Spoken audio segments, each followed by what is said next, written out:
gotta leave it to the professionals.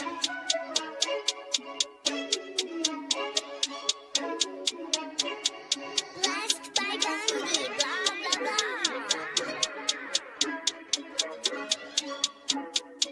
Started off with a bit, now I got coin. I see where y'all going. Been poppin' since Web 1, hella hoes on Web 2. I was living a dream, now I'm on Web 3. And it is what it seems, topping the pyramid schemes, I'm telling you. I'll sell you a percentage on Nebula. Shout out to Vince, yo, set it up. Surfing on the web and I'm shooting at 3.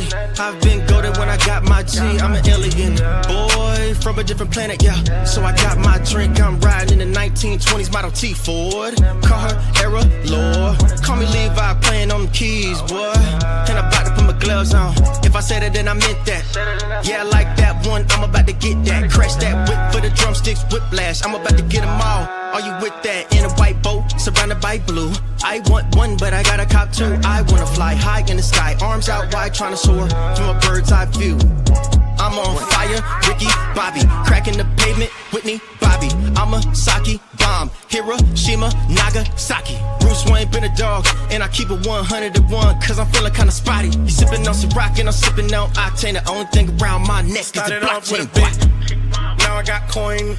I see where y'all going. Been poppin' since Web 1, hella hoes on Web 2. I was living a dream, now I'm on Web 3. And it is what it seems, topping the pyramid schemes, I'm telling you. I'll sell you a percentage on Nebula. Shout out to Vince, yo, set it up. NFT, Twitter, blockchain. Seeing with the ghosts and we ballin' like LeBron James. Crypto. We can make a trade, get the memo. Refuse not falling for the FOMO. Listening to Coffee with Captain. You know we worldwide, they loco. I ain't never gonna stop rapping. Orlando, yeah, we working magic. We rocking Ethereum NFTs. I just went and caught me a half base. Man, I got a shout out Started to off with a Bode. bit, now I got coin. I see where y'all going. Been poppin' since Web 1, hella hoes on Web 2. I was living a dream, now I'm on Web 3. And it is what it seems, topping the pyramid schemes, I'm telling you. I'll sell you a percentage on Nebula.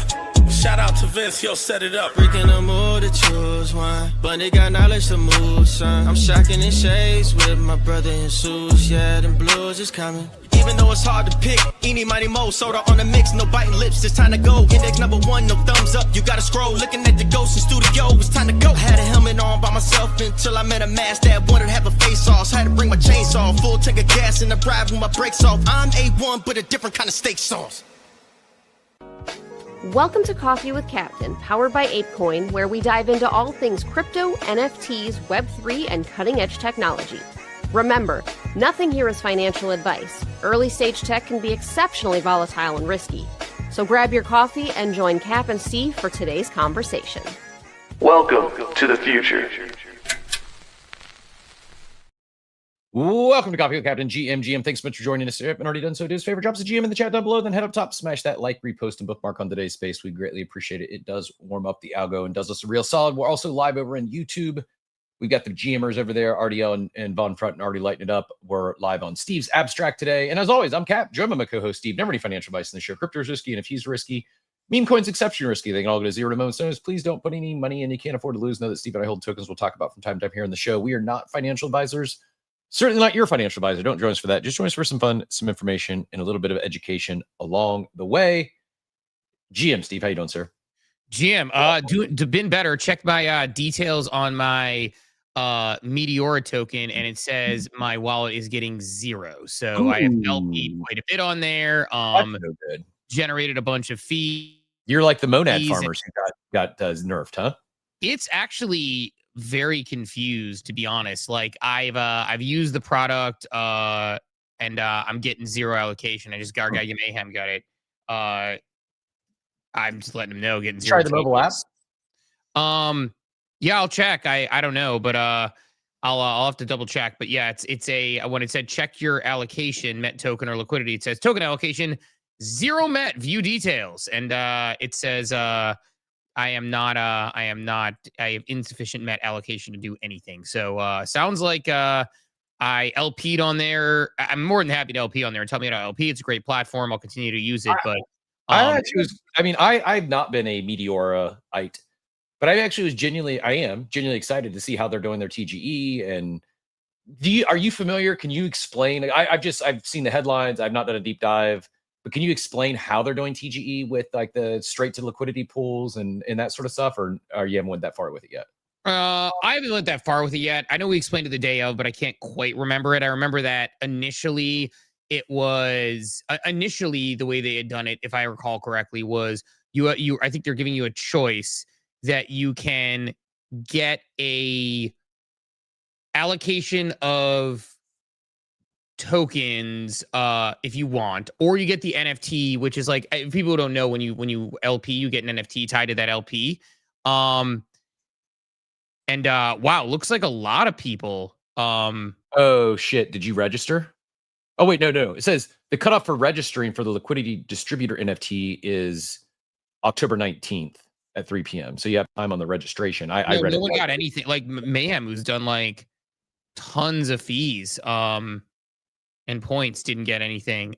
Interesting. Yeah, I don't know. So the other thing was you would get an NFT, which is kind of basically loaded with tokens, so to speak, which would actually fund the liquidity pool and earn fees. So the idea would be like you actually start earning fees in the liquidity pool, and you could sell that position to someone, or you could, cash that position at any given time. So it actually was starting a liquidity pool with your airdrop, which was pretty cool to start earning fees against it. I agree. But yeah, cool. Be cool way cooler if you got actually tokens that you thought you were getting. I am seeing this. Maybe download Jupe Mobile if you haven't yet. How am I not following Jupe Mobile? Oh, it's a separate than their Jupiter account. Maybe download Jupe Mobile, import your wallet, and you can check there. Yeah, I don't think so. I think it's based on what I'm seeing from somebody who LP'd way more than me, who's getting next to nothing. I think maybe I'm just getting nothing, which is crazy because like I do have. Is it though? Is it though? I mean, you think about, yeah, you've done a lot. Mayhem's done a lot, but I'm sure all that's a rounding error compared to the like Libra and all the other criminals that utilize Meteor for their, all their scam tokens. Well, no, I mean it's people who were like LPing like Trump token when it came out, and it was just massive trading volume and stuff. Yep. I think zero's a surprise. Yeah, like I would say zero is a surprise. Like you would think that they would like have tokenomics levels where it's like, hey, if you've LP'd here, you've done something, you get something. Like even if it's like, because to me it's like we talk about the principle of it. You talk about the principle of it. It's like if I got $10, I'd be like, yeah, I kind of expected that. But like zero's like, thanks for using our platform for 3-4 months, but thanks for coming. So it's fine. I'm not gonna be like it's not gonna stop me from using it if I decide I want to use it, or it's not gonna hurt my feelings. Like it's okay. I've used Project X a lot more, all things considered. I like the platform a little better, just kind of some more options, some more pools I like. Although I haven't LP'd in a little bit. I'm down to rank 711 from at one point like 675 or something. So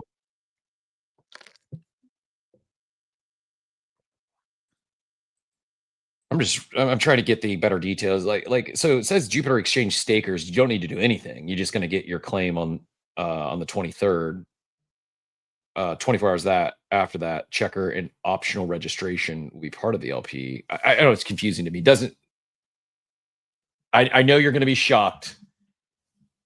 Shocking revelation that a crypto native company has less than stellar communications around a major pivotal event in their company's history. I'm not sure why they wouldn't do tiers in this airdrop. Looks like I'm now seeing 3-4 people in the war room who I know have LP quite a bit. I bet it's working. I bet something's not working. If so, they're just gonna. It would make no sense. Yeah, and it's like, so. Someone says, "Oh, they can F all the way off." Like, yeah, like this is not how you do airdrops. Like this is like, I don't know, man. I mean, we talked about yesterday, like we were generally in agreement, like, hey, it's good they're giving participants in the space allocation, even if they, weren't as active. We totally get it. It's like not giving an allocation to people who did use your product is super surprising. Yeah, Meteor, if you're listening and you would like me to provide some air cover, I would do that for the small sum of a $77,000 airdrop. That's basically what, like, it would have been pretty epic, actually, if Meteor gave, like, a bunch of creators and influencers. How would you feel about that? If, like, the influencers and the creators of X all got a big airdrop and then, me and Mayhem and Von Frunten, who use a platform, got 0, would you be like, that's a good method? Probably not. It's It depends on if I got the $77,000 airdrop. right. It's entirely I'm dependent just being on. honest. Like I would be a fan if they gave me $77,000 I wasn't deserving of. And I would find a way to spin it as a positive. Yeah, hey, no, it's not proper. It's not a good way to it's just reward your loyal customers. Just an interesting move, especially because I used it, but not as much as some of these other people that I know used it, and so it's I'm like not super offended because I probably generated like $1,000 to $2,000 in fees for myself in total. So it's not like I was like cleaning up like crazy and doing all sorts of crazy stuff. But I know people who have generated a lot of fees who are getting nothing. So I'm hoping that maybe that's an error. We'll see. I'm not sure. But we'll find. So Meteora airdrop. But hey, look, airdrop season coming, which is exciting. It feels like we've got. Tomorrow we have some OpenSea chests that are going to open, which I think people are pretty excited for that. So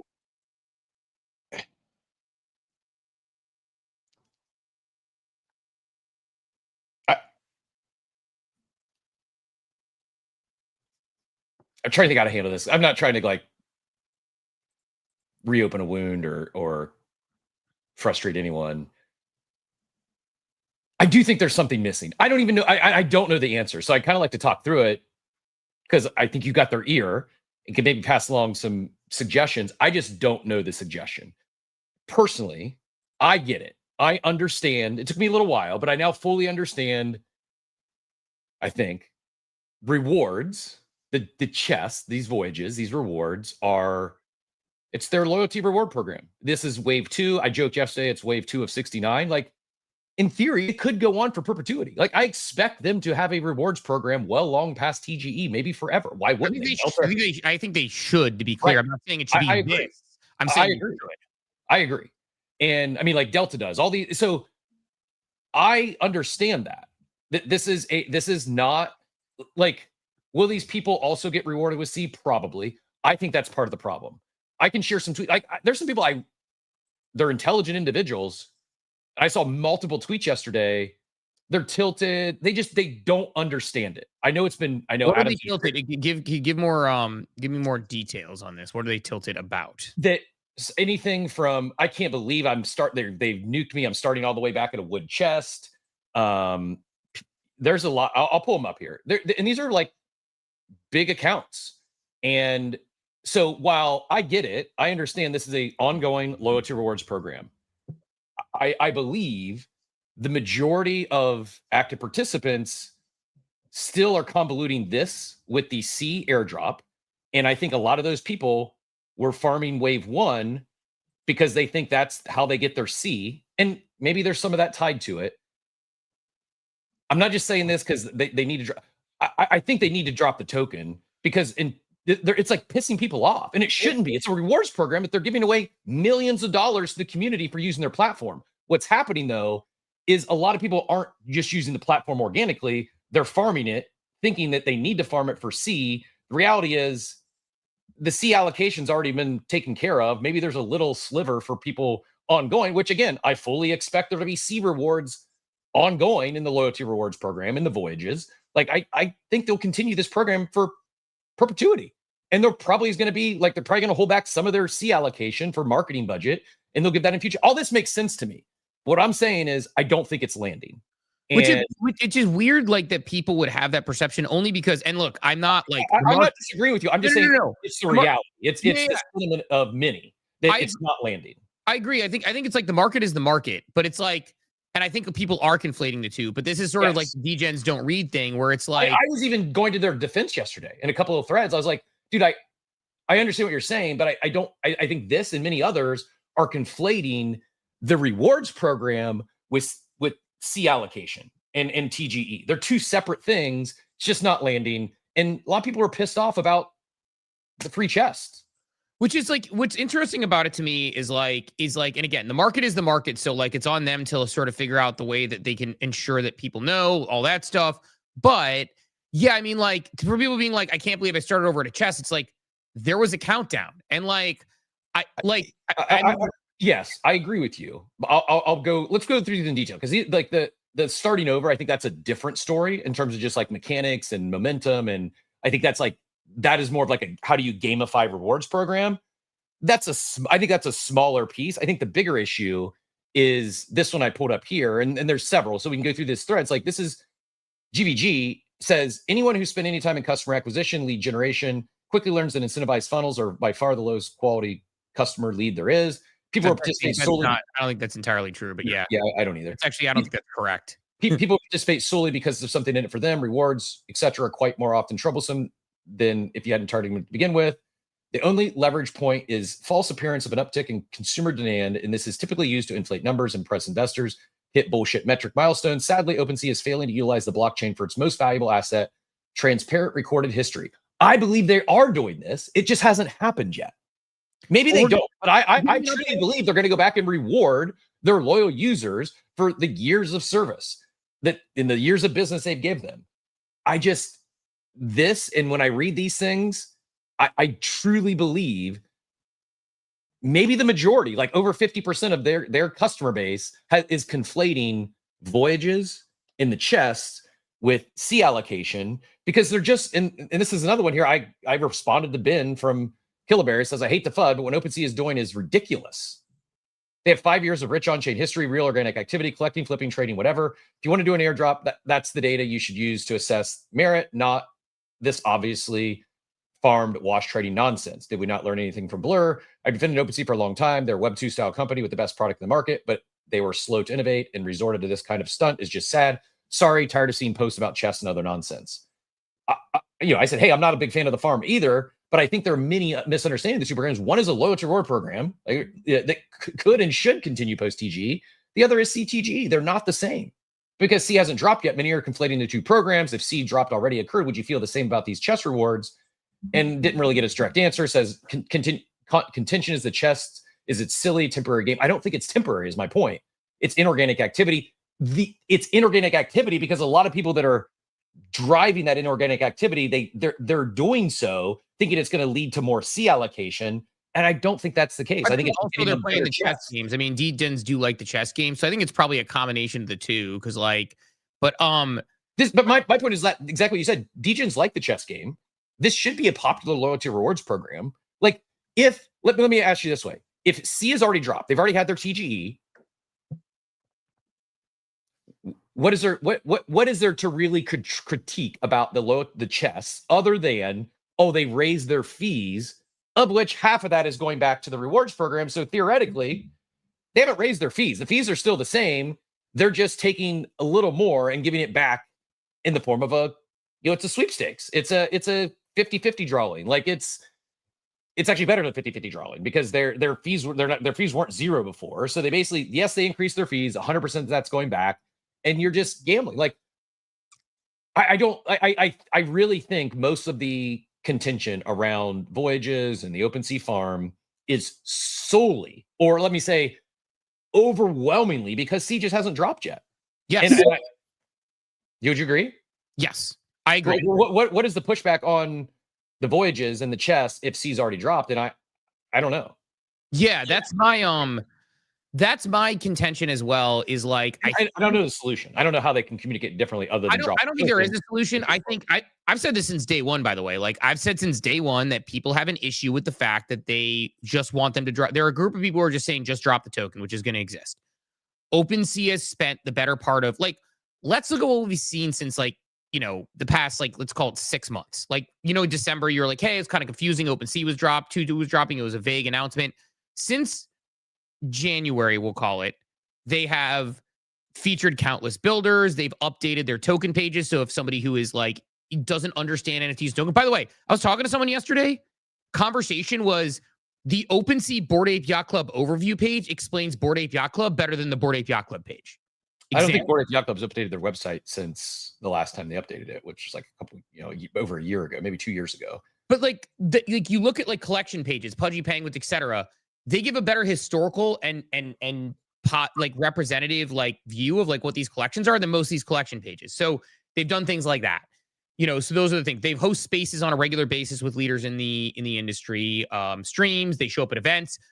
But I think they're doing a phenomenal job. The only thing that's holding them back is they haven't dropped the token, and it's really pissing some people off. It's borderline alienating some people who have been raving fans and defenders of theirs. Like, I mean, I'll get to that part. I guess like I just want to like kind of like lay out like the two things that are happening here, because like we even talk about like participating. Like Magic Eden was a darling in the space a year and a half ago. OpenSea is the presenting sponsor at Ape Fest, or a presenting sponsor, and sponsoring like an IRL event, right? It's like things like that. Like, so they're showing up to those things, and they've, they're working towards a TGE, which is obviously a meaningful event for them. They are doing this rewards program, which isn't going to be perfect on the first run. By the way, people are talking about bricking floors. For anything they own over 10 of, they are putting in WETH offers to support the floors of anything that they sell. Meaning like they will try to hold the floor for anything that they give away in these chests. They've tweeted from the OpenSea account. They've had their leaders tweet about it. They put it out in Discord. They put it out in, all these different places. I get it. I understand it. I think, and my contention from the beginning is, there are some people who have a feeling about OpenSea no matter what. And there are some people who say just drop the token. And I think both of those things are true. I think if they had TGE deals before the rewards program, which by the way, we're getting TGE details, sounds like today or tomorrow. So like, I think they're losing some of their loyal fans though by dragging this out further. I think the confusion and I'm not like, I don't know how, other than dropping the token, I don't know what they could do to fix it. What I'm saying is, I understand you. I agree with you. It's not landing. And people, like Jambert says, I just don't feel like flipping anymore for chests. Again, it was fun for season 1 going forward. It's gonna be great for rewards that keep that function. But I don't think you have to flip. I mean, this is the thing. Like, again, I understand what you're saying. Feel that way though, because they feel if they don't flip for these chests, they're losing their C allocation, and that's apparently not the case. But again, that's how the market is interpreting it. Yeah, I get that, and like, no, like I'm agreeing with you on that point. Where, I mean, this is the point that we talked about a while ago. Where like whatever they're going to say, like today, tomorrow, or this week, they said they're giving an update on TGE this week from the foundation. That update, if it had come before the chest, now I think that OpenSea put out a great message before the chest to explain what they were, but not everybody read through it. It's long. I get that. Maybe some video content would be warranted as well. Some things like that, right? I don't know what the solution is there from a communications perspective, but if they had the foundation update before this season, there would probably be less confusion. I think that, like, to your point, like a lot of people, like we've talked about it, they're conflating it. I do think that like there's a chance that like the chests have the treasures in them. They said the treasures will play a role in TG. So maybe there's like a little bump there. I think that volume and activity that people are doing now will play a role, but I don't think it's disproportionate. Like somebody doing a ton of volume right now isn't erasing your historical volume, right? So I think like they need to but what I agree. What you just have to trust them, bro, on is that allocation for historical volumes already set in stone. They're always going to give, let's just say 15% to the community that's been here forever. Then they took another 5% of future marketing rewards that all these protocols do at TGE. They earmark back some for the team, for VCs, for future marketing stuff. I believe, now it took me a little while to understand it, I do believe that season 1 or wave 1, wave 2, I believe that C allocation is likely taken out of not contributors or historical reward allocation. It's taken out of the future marketing rewards budget. I believe that to be true, but until they do it, until we actually see the allocation, maybe like you said, maybe it's today. It's just, there's going to be this tension, and it's like it's not just this. Like it's mostly all I saw yesterday. Whereas this should be a big event, should be people excited about opening their chests. Am I going to pull a punk? But it was mostly stuff like this. Like again, people that I've praised OpenSea in the past. Even with the first one, I wasn't fully convinced, but at least the rewards and types of NFTs made the pool feel like it was fun. Gamified approach, even farming it. At the end of the day, it was still farming. I agree with Sav's take here, and I understand where people in the comments are coming from as well. However, even though the rewards campaign and the airdrop are technically separate, there is still a lot of people grinding chests just to end up net positive, in my opinion. Most of them are going to be disappointed. I also agree. I think there's going to be a lot of people. There's potentially going to be a lot of people that farm these chests that are going to find themselves upside down. They spent $10,000 in farming chests. They end up with $600 in OP token.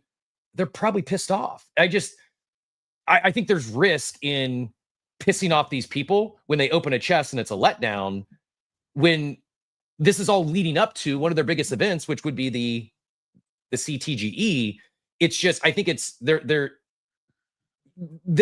communication today has to land. And this is why I bring it up. I'm not trying to like upset you. I just, I You've got mean, to hear doesn't affect me. something is not landing, right? Like this is definitely, I get it, but a lot of people are still like, oh, and then the right people are saying, hey, don't farm it, just trade like we can say all we want, but like we all know that the hundreds of millions of dollars they're in token swaps aren't people legitimately going to OpenSea to swap their tokens. They're solely doing it and paying more in fees because they think it's going to lead to more C allocation. Well, they're doing the same gamble that a lot of people do on Blur and everywhere else. To your point that you're making, that was going to be my answer to Jambert though, which is like, look, my chest leveled up because I saw a good vibes club on the floor I wanted to buy and I bought it, right? And then it's like, oh look, cool, my chest leveled up, right? Like I didn't do like swaps or anything like that. So my answer to most people would be like, treat it the way you would treat any other rewards program. If I were the way I'm playing it is, in season 1, like I got to the 3rd highest chest.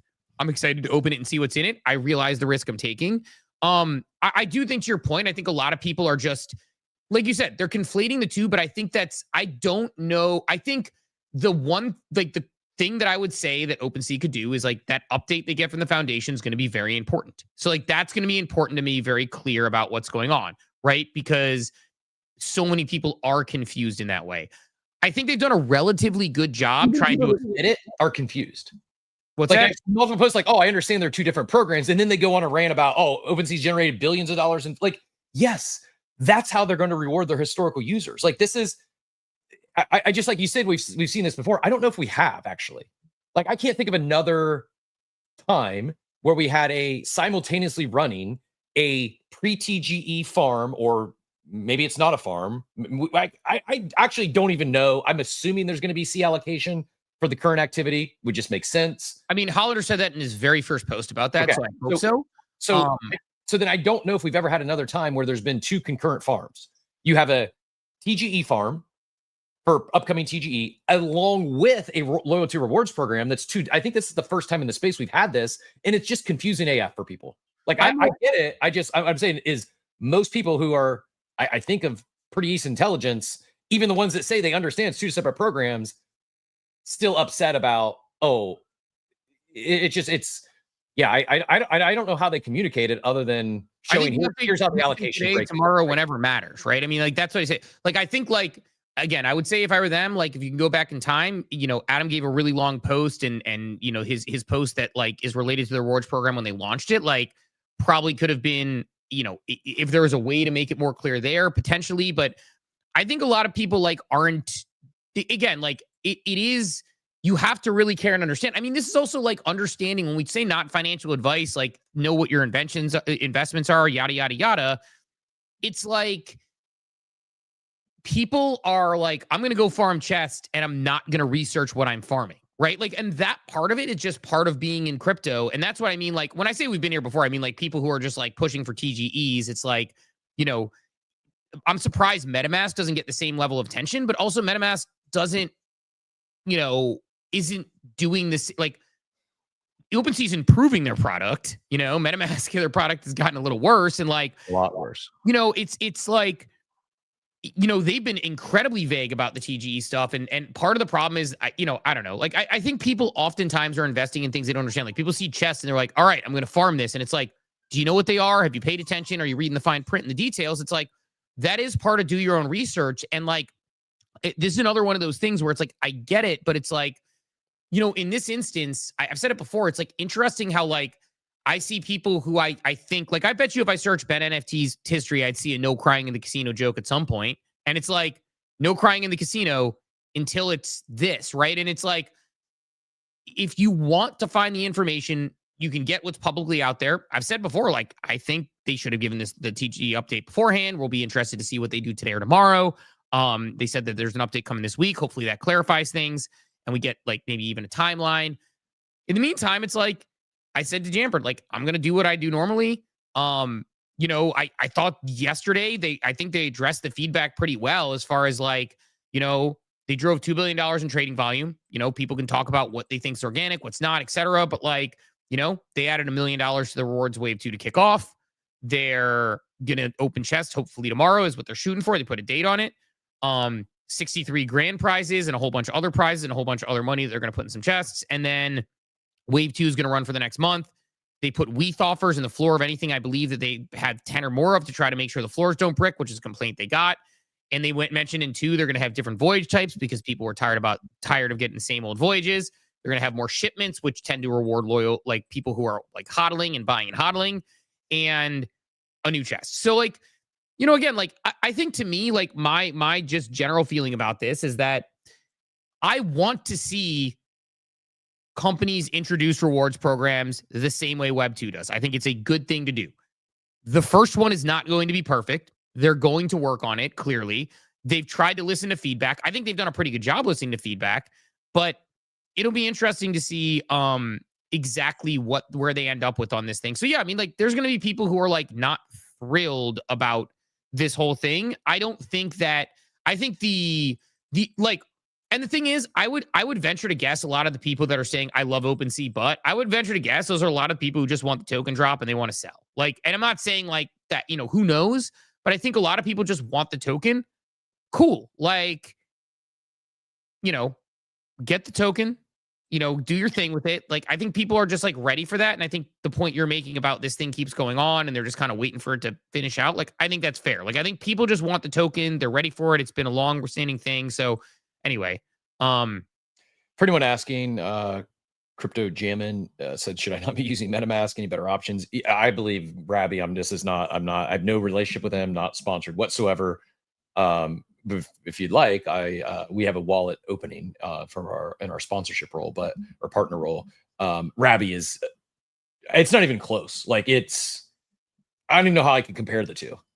Like MetaMask it feels like MetaMask now is like DOS prompt, and I was gonna say Rabby's like Windows, but it's more like Mac OS compared to DOS prompt. Like it's Rabby's light years ahead, and it just works. Most importantly, it just works.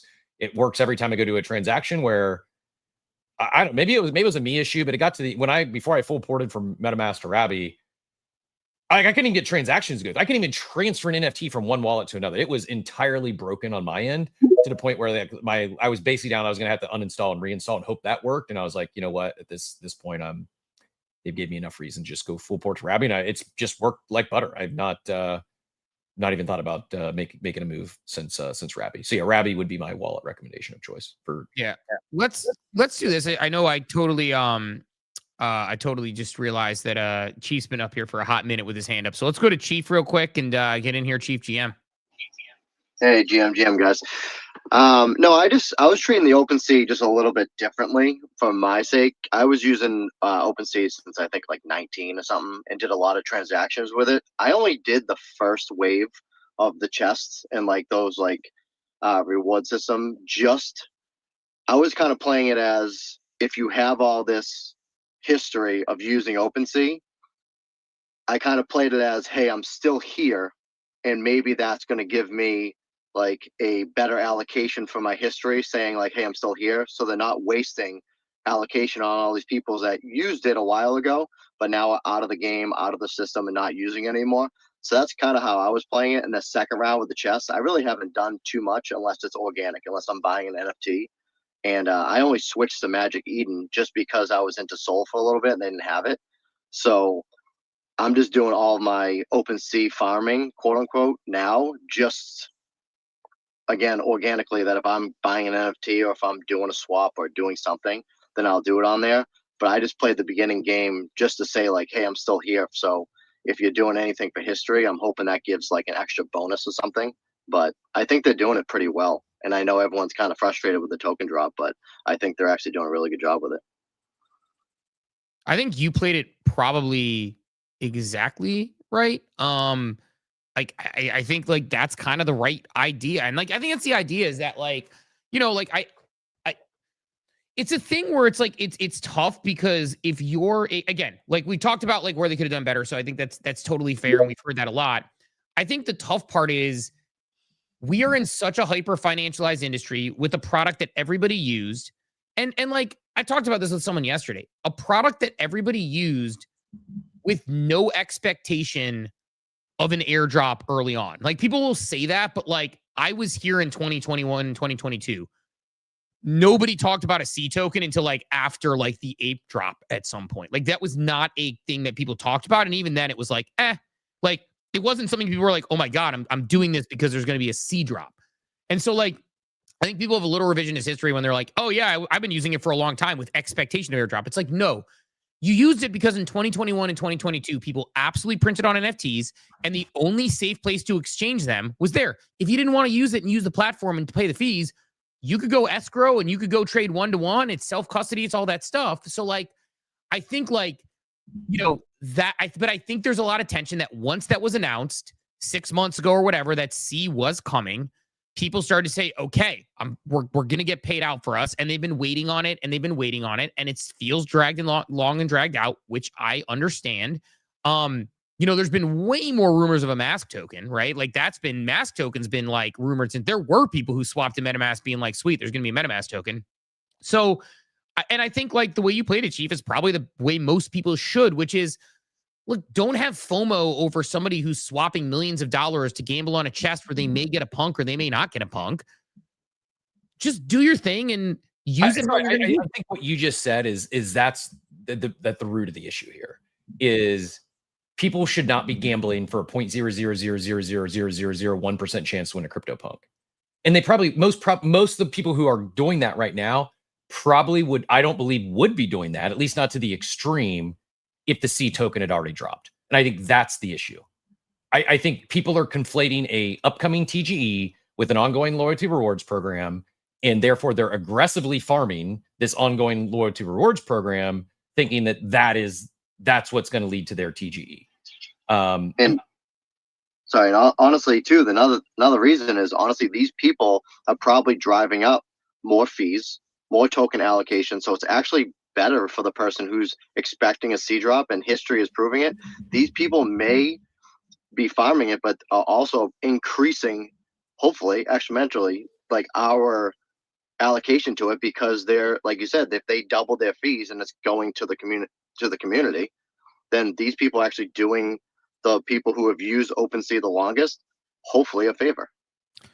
Greeny's a engagement merchant, so I don't know that this is the best post example. Well, this is another example of ones who got pissed off, or maybe I don't think he's pissed off. I think he's trying to get engagement. Like Greeny not reading the fine print of like, not even the fine print, the like, I'm not like Greeny, and Greeny's great. Greeny's, and when I say engagement merchant, I'm not saying it's bad. It's like sort of like when we talk about like Zero or J-Bond or stuff, like he's just like just asking questions or what the heck, like. That's going to get a response and is going to fire people up. And then maybe Adam Hollander responds or somebody from that team responds. And so now your Kaido numbers go up because you have a quality response. Like those people know what they're doing. I'm empathetic to like the confusion you're bringing up. I think that's a really good point. I think that's something they should be concerned about. By the way, give us a like, retweet, and the quiet comment. Really quiet warm up this morning. Only 93 in here. So any love on the space? We got to pick someone to play Death Fun. So give us some love on the space. So I understand the point you're making about the two things happening at the same time. But it's like, it's also like, kind of like, that's like the one thing that they need to figure out, like how to separate those two things, to your point, because like they had a countdown clock on the rewards. Like I wasn't like, what the hell? Like I was at like X amount of Sky Miles towards my diamond membership. And now January 1st hit and I've reset. And now I'm suddenly back starting over at like, whatever, bronze or gold or silver. It's like, no, like I understand that it resets on that point. So it's like, it's going to take an adjustment and they have to figure that part of it out. So I'll be curious how they handle that and how they figure that part of it out. But I'm just excited to see what's in my chest tomorrow and see what it was. And, like I said, I'm not going hard, so to speak, on these things. I'm kind of using it because I like to buy NFTs on OpenSea comparatively. From there we try to see what we go with. But I'll be curious what they end up saying as far as I will be curious what they end up doing as far as like, the update on the TGE. I will be trying to pay attention to that for sure. But yeah, like I get it. I get the frustrations that people are having. I understand why people are kind of saying, hey, like they just want it, and there's going to be a subset of people who want the token drop, and there's going to be a lot of things. So yeah, we'll see what happens. But I understand the frustration that people have, but I do think there's other people who are I do think there's other people who are like Like the greenie thing, it's like saying that about the chess, like that is an engagement farm. Like you, like I don't think so. I saw maybe for him, but I saw greenie several, for sure. I saw several that had the same. I just had one pulled up with Spencer. I think it was said the same thing. Is like they were demotivated by having to start over. I What knew did that they think the countdown was? What's that? What did they think the countdown was on the page? And like there's been like a dozen posts about this thing. Like it would take one click on OpenSea's main page to find the answer, or even on the rewards program page to look and find the answer. Like that's where it's like at some point you have to say like, guys, like you have the resources available in front of you, and it's not a communications issue if it's on the page, if it's on your, if you click on open. I hear you. I'm just saying it's not landing. It's not just greenie. It's not just engagement farmers. Here's another one. Who knocked over my Lego set? This is where projects struggle to market understanding psychology. OpenSea resetting all your users to the same starting point. Now players feel lost, not excitement, wiping levels back to the same starting point. This like, is this like, what is this? Like this is there, and again, I could keep going on and on and on. I saw several of these yesterday. This isn't motivational marketing strategy. Throw progress flattens. This type of strategy removes perceived momentum. It should feel like a continued journey, relevant or not. This type of approach triggers loss aversion with cortisol response and dopamine drop. Want to engage and build an audience long term, you need to understand these things. Like several, like in the same line. Like again, I get it. I understand what they're. I knew that the chests were going to reset. It didn't land, and I have like based on what I saw yesterday on the timeline, I have a feeling their wave 2 is going to be significantly less volume than wave 1. Maybe not. They have communicated this. I agree. They're moving well, but it's not just engagement farmers that are feeling this way. Yeah, you're right. I mean, that's a weird one from Block. Right? Like, I don't think like, oh, we want to start the new season over, and half the people are going to be pissed off because of how the mechanics work when we communicated the mechanics. Like, I hear you. I'm just saying it's bizarre to me, I guess, and maybe it's because like I mean, it's interesting to me, like that. It's bizarre to me, like, and to your point, like the blocks, I believe, and like I believe didn't check it. It's bizarre to me because it's like, again, like, and maybe it's because it's Web3 and people don't do the Web2 loyalty programs or things like that, which all reset on an usually annual basis, but sometimes more often. It's like, it's just very interesting to me. I mean, to your point, like the market's the market. It's just very interesting to me that like Block saw that and was like, it got reset after the timer. I should click on literally anything on the page to read about what this is about. What is interesting though, and I find this part interesting, is that look, I mean, in their defense, I get upset. I know it happens. I get pissed off when I lose my miles. I get pissed off when my rewards reset. Like I understand what he's saying from a psychological standpoint. I feel the same way when the Web2 companies do it to me. Right. Whether it's in the terms and conditions or not, whether I know it's happening or not, it doesn't make me feel good when I lose my rewards. And here, the crazy thing is, Steve, they didn't even lose the rewards. They're going to get the rewards. So this is my point, is like, I get what OpenSea is doing. I'm not even strawmanning the other side. I'm just saying it's not landing with it. Maybe not all, certainly not all, but with a lot of the participants, it's just not landing. And maybe it's messaging. Maybe it's just drop the token. But I think it's the token thing. I think if they drop the token, like, I agree. I think all of this stuff is a combination of token tensions. It's mostly token tensions. I think, like, if I had to guess, I think it's token tensions. That is my guess. Is that there are token tensions that go because, like, and there comes a point too where it's like, it depends on how the chests are received. I agree, but I think that's like, maybe my math is wrong. I just think there's going to be a lot of disappointment. I think there's a lot of people that are going to get very little in their chests. What relative? Like, most people are hoping they want a punk or an ape or a pudgy. That's going to be like 12 people. Like, it's just out of 100 plus, over like 300,000 chests, there's going to be like 12 of them that have an NFT that's worth 80 ETH or more.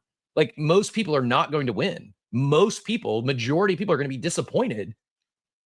It's, that's what people are going to be. And I think this is just psychology of the space. Like, and this is like when we talk about, Von, I was going to say, Von Frunten, because he doesn't mind, because I said so, because we had talked about it and he said use his name before. It's like when he talks about like entitlement and what people think they deserve and things, what's going to be funny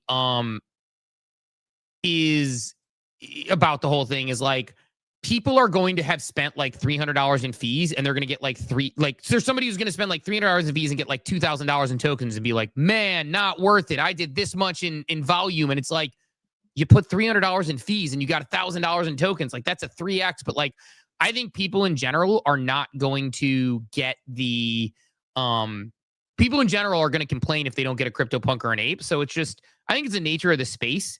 And it's for sure like a little bit, I'm sure it's a little bit frustrating for the folks over there, but it's like, you know, all they can do is like build a product and tell you the product they're building, and people can take it or leave it. It's just, it is very interesting to me that people are like, nah, I'm resetting to this chest. It's like, well, yeah, like it's, you know, it's, you're getting your chest that's sitting in the side of your thing. It's just, I don't know. It's like, I'm not sure what, like, I guess like the question is outside of like drop the token we've talked about. We're obviously having that conversation. Giving an update and separating the two we've talked about.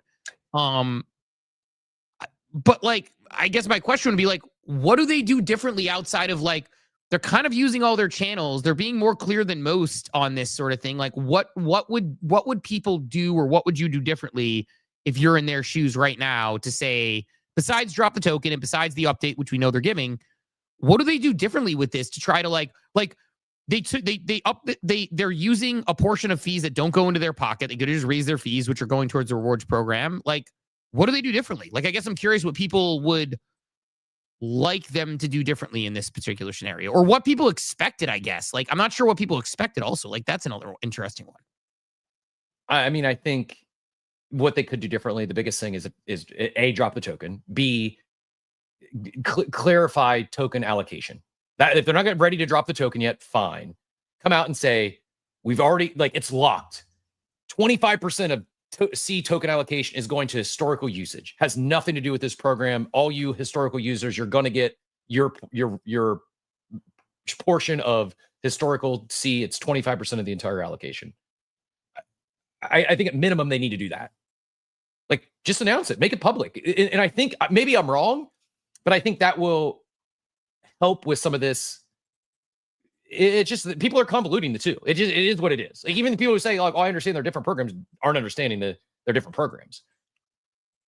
The other thing they like, and I actually was kind of wrong on the airlines. And I think this probably supports the psychological take on it's not good to, on a monthly basis, it's a short run to reset your users' rewards. Airlines, I thought it was just like Southwest, Delta, United. They've all now, they don't expire their miles because no, I never said miles expire. Like, this isn't expiring miles. This is just you reset your status, which is basically what it was. Like, you earned everything in your you earned everything in your miles, and then your status reset. So I am going to get to Diamond again because I'm flying a lot with Delta. And then come January 1st, I'll be bronze or whatever, and you have to earn back your status. You have your status for that year. I think very similarly, like, you know, like one thing they might be able to do, just if you're brainstorming, is could they do something where you get a reward, an ongoing something or other that retains based on you getting to a certain chest, right? Like, there's there you go. I believe right? United does that, right? I think well, no, the airlines, I don't think any of the airlines do that. I think they do that if you have like credit cards or things, they'll give you like certain jumps up or whatever. But they could add something that retains through. But like, theory, United offers a million miler program. Once you get there, they grant you lifetime elite status. But that's like a really, really hard thing to get to. Like right now, like, I mean, even in Delta, as much as I've flown, I'm at like not even remotely close to the million miler status. They all do the million miler, so they could introduce something like that long term. But I think like maybe something that retains over, but like in theory, if you're comparing it, it's like, I would say the box is the miles you've earned, and everything you did up to that point earned to those miles. And then, but the funny part is, I will say this, if they made this thing a whole year, what would you be saying? You'd be like, you're dragging this thing out a year. They're making me earn a year. So like, they made it a month. People said they were dragging it out in a month. Then when it resets after a month, they're like, what the hell? This reset after a month? It's like, so it's like, we're dragging. Honestly, I don't think that I don't think they're going to make the majority. I'm going to make the masses happy on this one until they drop the token, or at least are very clear on what the allocation is going to be. Until that happens, just people aren't going to get it. Yeah. So I'm at, for reference, me, and I've flown a decent amount on Delta the past few years. I am at 105,000 towards million miler status. So like that is a long one to get to. So I don't think people, if OpenSea did an equivalent thing, many people would be close to that. In fact, they'd probably be more mad because then the farmers would get higher up and get towards that. So it's like, it's like people are like, this is being dragged on for a month. I don't like this. So a year doesn't make sense. Like you said, 30 days is short, but like on the other flip side, if they ran this out for a year, people would be flooding the shit out of it. So it's like, I think they're in a tough situation where they're trying to figure out something new. And like look, we saw this with Bored Ape Yacht Club. Bored Ape Yacht Club was the first to do like everything as utility NFTs go. And they just would get hammered when things went wrong and celebrated when things went right. And I think they're the first to offer something that feels like this. And it's going to get, it's going to cause growing pains. And all you can do is kind of hold a North Star and be like, what are we trying to work towards? But yeah, like I get it. I see it. It's just the part I struggle with. It's like when somebody gives me feedback, I can accept feedback very clearly. When somebody like gives me feedback, but I'm like, this just doesn't track. Like I need to figure out why they want to, like, they need to figure out why they're saying that, which I think is token related. But like, it's hard for me to swallow somebody saying like my chest reset when it's like, this has been communicated like at least 4 to 5 times in the past month of what's happening here. And it was available on the host and all the information is there. And there was a countdown clock. So like stuff like that's like harder, I think, to swallow if you're sitting at OpenSea's position. But it's going to all be part of it. But I saw Joey Val's hand go up. Joey Val's, if you want to come on, Joey Val's, if you're home and you're not going to be going to the gym, we could definitely do do Death Fun with you on stream today if you want to roll up. But Joey Val's, what brings you up here, GM? GM guys, yeah, I'm home today. So if you want to do a on stream Death Fun, I'm in. I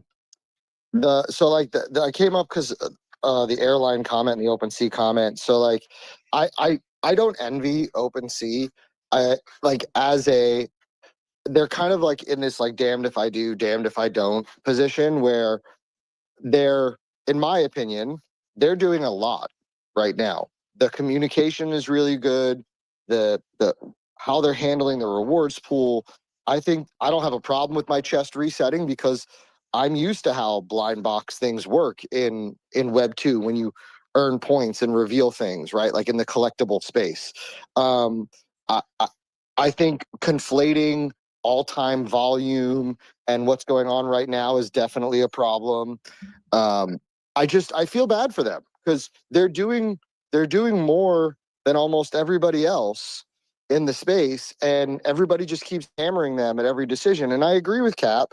I think that if they launch C, maybe that would stop. But we also have to sometimes take off our like consumer free money hat and put on our like business, corporation hat and say like, do we want is this what's right for them long term versus what I want as an individual consumer? And I don't think enough people do that because I do think, like Von Frunten said in this space, like it's the people's perceptions and expectations are kind of a little warped. And I do think more people are going to win than you think, Cap, because to me, like Steve said, if I spent a couple $100 in fees and I don't reveal a Pudgy Penguin, but I reveal, $1,000 in Optimism token or $1,000 in Punkster, or like there's so many other prizes besides just the 63 quote unquote grand prizes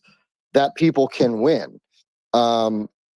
Outside of the NFTs, there's a lot of tokens. There's Bitcoin that you could open up in one of your C chests. I think my math is probably wrong. Steve, you would know better than I. I think it was about $12 million in total rewards in the wave 1. Is that right? Yes. It's 12 plus million reward, 12.1, I think. Can I throw something out there though? Like, Dort in the War Room with a banger comment. So I think it's worth saying. This is exactly the type of thing. I love this idea, which might not appease these people, but I love this comment. I like it. Maybe some flair in the OpenSea profile that shows your highest chest grind. Monthly drawings, maybe for people in those status categories. These are great suggestions. In fact, Dort, you should send those to someone like Adam. You should send those. Honestly, this is why I want to talk about it today, because I'm starting to feel bad for Adam and the team. I've been a critic of this mainly because I felt from day one it's been convoluted with the C airdrop.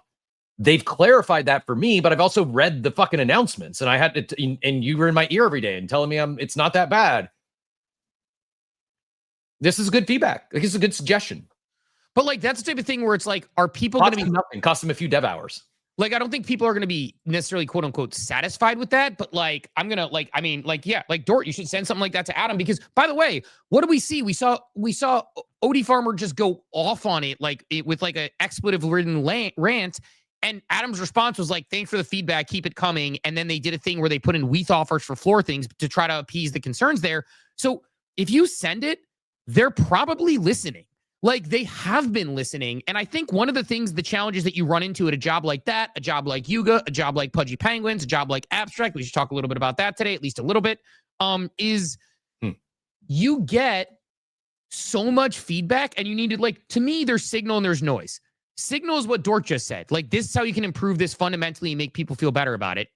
Noise is, I can't believe my chest reset, bro. Like, this is, and like, by the way, I'm sorry, like, somebody who talked about like the low quality marketing funnel psychology, it's like, I'm not trying to say they're all the way wrong, but there's a reason why discounts and entry level and BOGOs and, you know, all of those things exist, is they are highly effective from a marketing perspective. They are. Where I will give credence to the take is, as a retailer my entire life, I can tell you the absolute scum of the earth in terms of customer demographic goes is Groupon customers.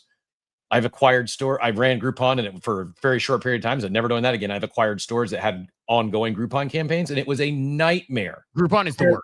You want to talk about entitled customers? These people would come in for a phone repair that was half price, and then still not buy anything else. They just wanted the freebie. They just wanted the discount. No, like, you're basically, and after you pay the Groupon fees, you're doing it at a loss. It's a loss leader. Not only do they not buy anything else, when they go home and drop their phone in their driveway again because they didn't buy a case and it broke again, they're coming back and leaving you a 1-star review and pissed off at you because they broke their phone again, and they're blaming you because of the screen you put on. Like, bitch, you just broke the OEM screen. Like, you can't drop a phone on concrete without a case. Like, it's going to break. Well, anyway, I'll end my rant. I agree on the Groupon thing. I think there's two separate conversations there, where things like Groupon were seen as like our bad lead generation, because anything that has a community that forms around it, that's more about that part, right? Yeah. That's different than offering a discount to get in the door. Like Progressive offering discounts for being, you know, or for example, you talked about discounts yesterday. Am I a low quality customer who was offered a 20% discount to AT&T for working at a hospital that I still have AT&T today? Sounds like I'm a high quality customer. So I think there's different types for sure. There's nuance to it. And like, the other thing is, like, someone could pull up data and be like, well, you know, recommendation from a friend or family member is the highest one. No shit, dude.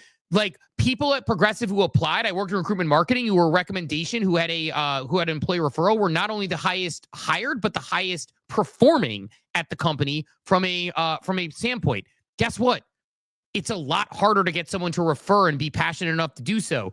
No shit. But like, to be like, they're the lowest quality and they don't, it's like, no, like, I got a 20% discount on AT&T 20 years ago, and I still use AT&T and have not gone off it since. Like, you can use them effectively. It's how you use them and the nuance. So I'm not trying to be like too hard on this, but it's like similar. We talk about this. Like, when I listen to Joe Rogan will be like, if you talk about fighting, like, or you talk about, I forget what the other comments he said, but he's like, you want to talk about fighting, I'm going to tell you where you're right and where you're wrong. Cause he like actually knows it. He's like, there's a couple things, fighting and comedy. He's like, I'm an expert on these things.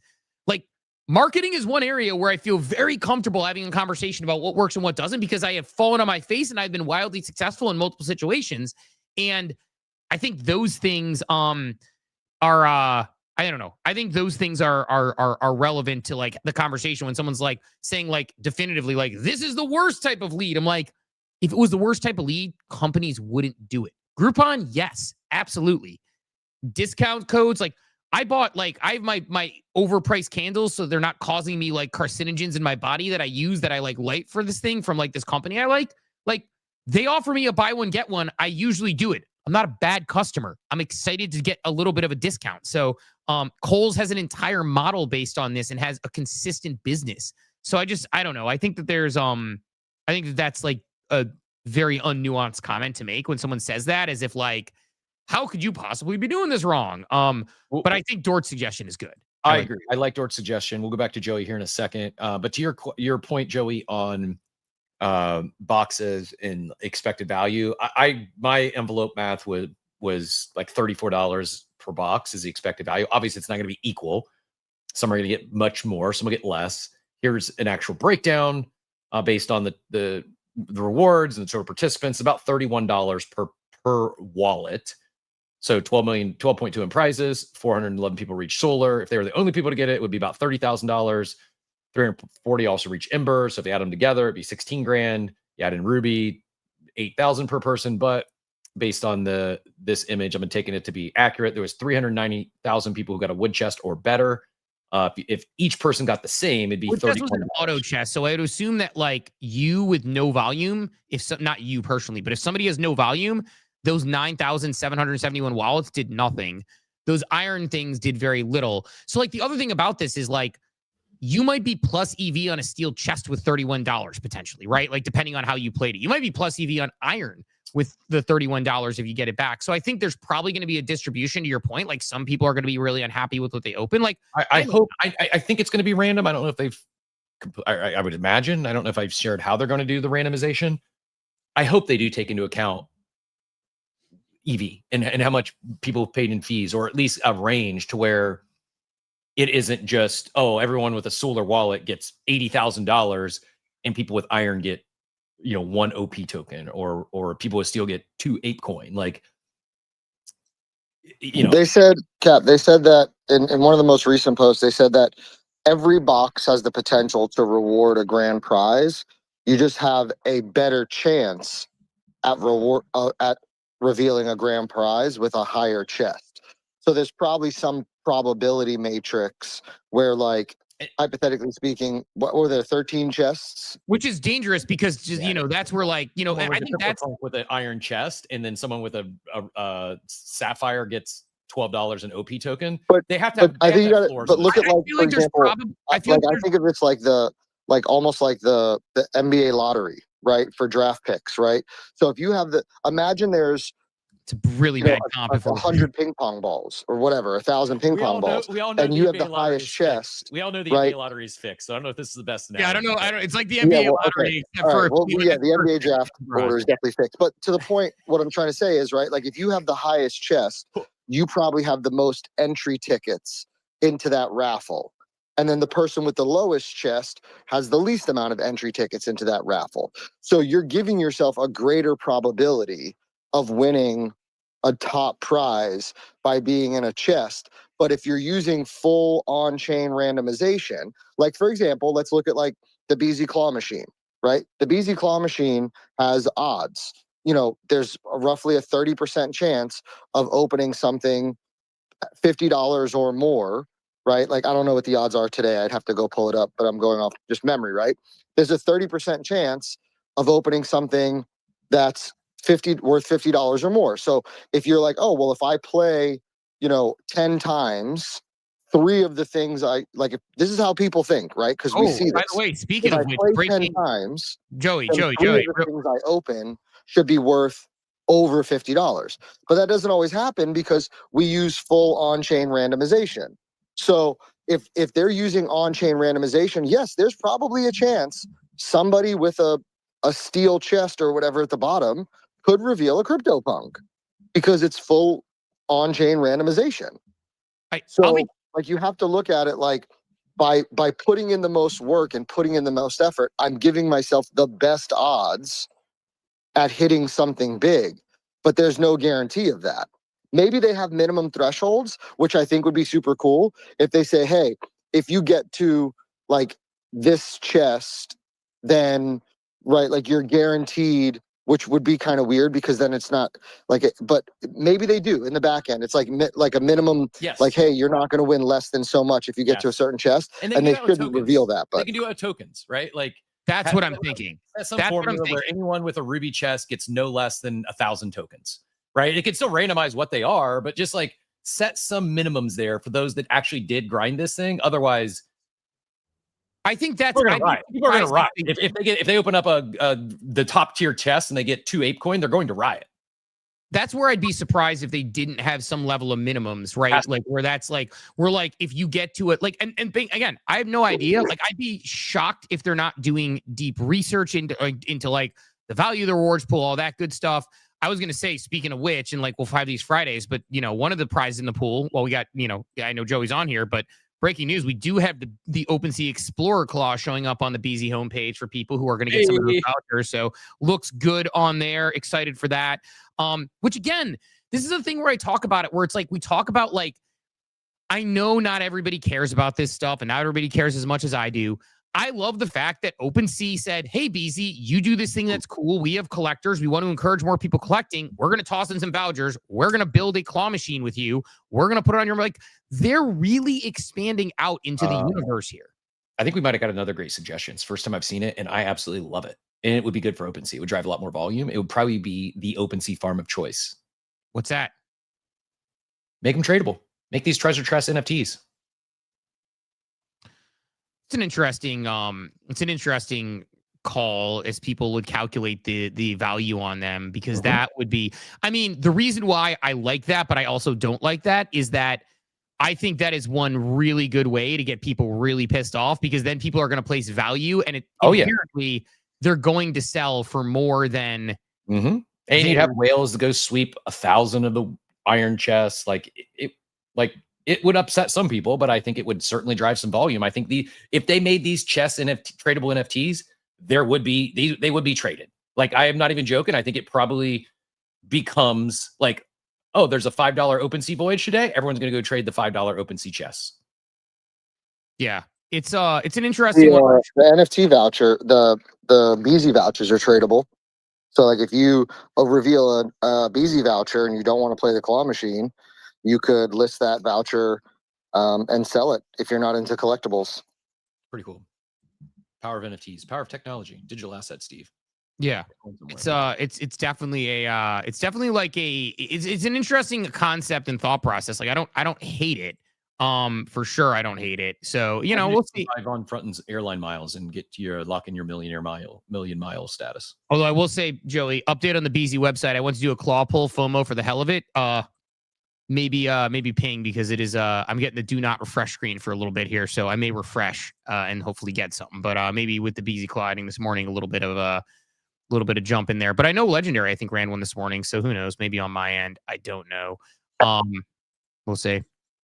I will hit the reload on here. I'm refreshing, even though I'm not supposed to refresh. It's been like since beginning of Joey talking here, since I just showed that claw machine. So usually it's pretty quick here.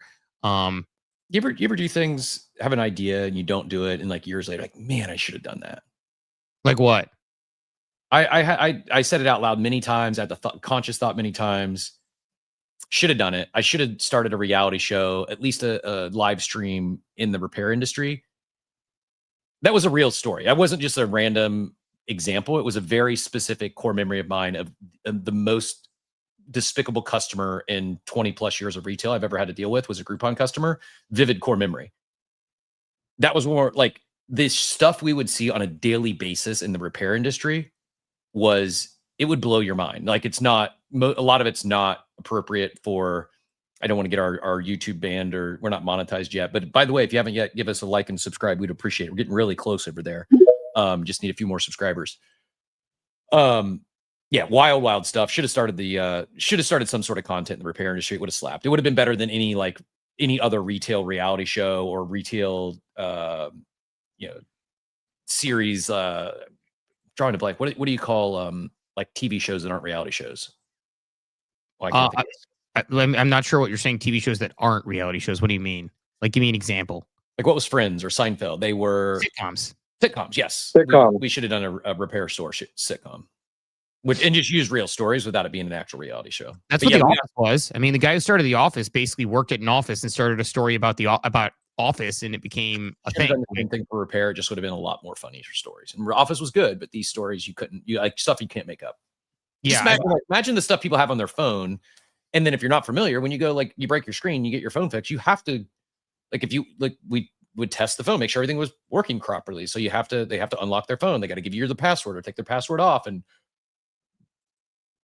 I just imagine some of the like not getting in the phone. Like we had very strict and adhered to customer privacy policies and all that stuff.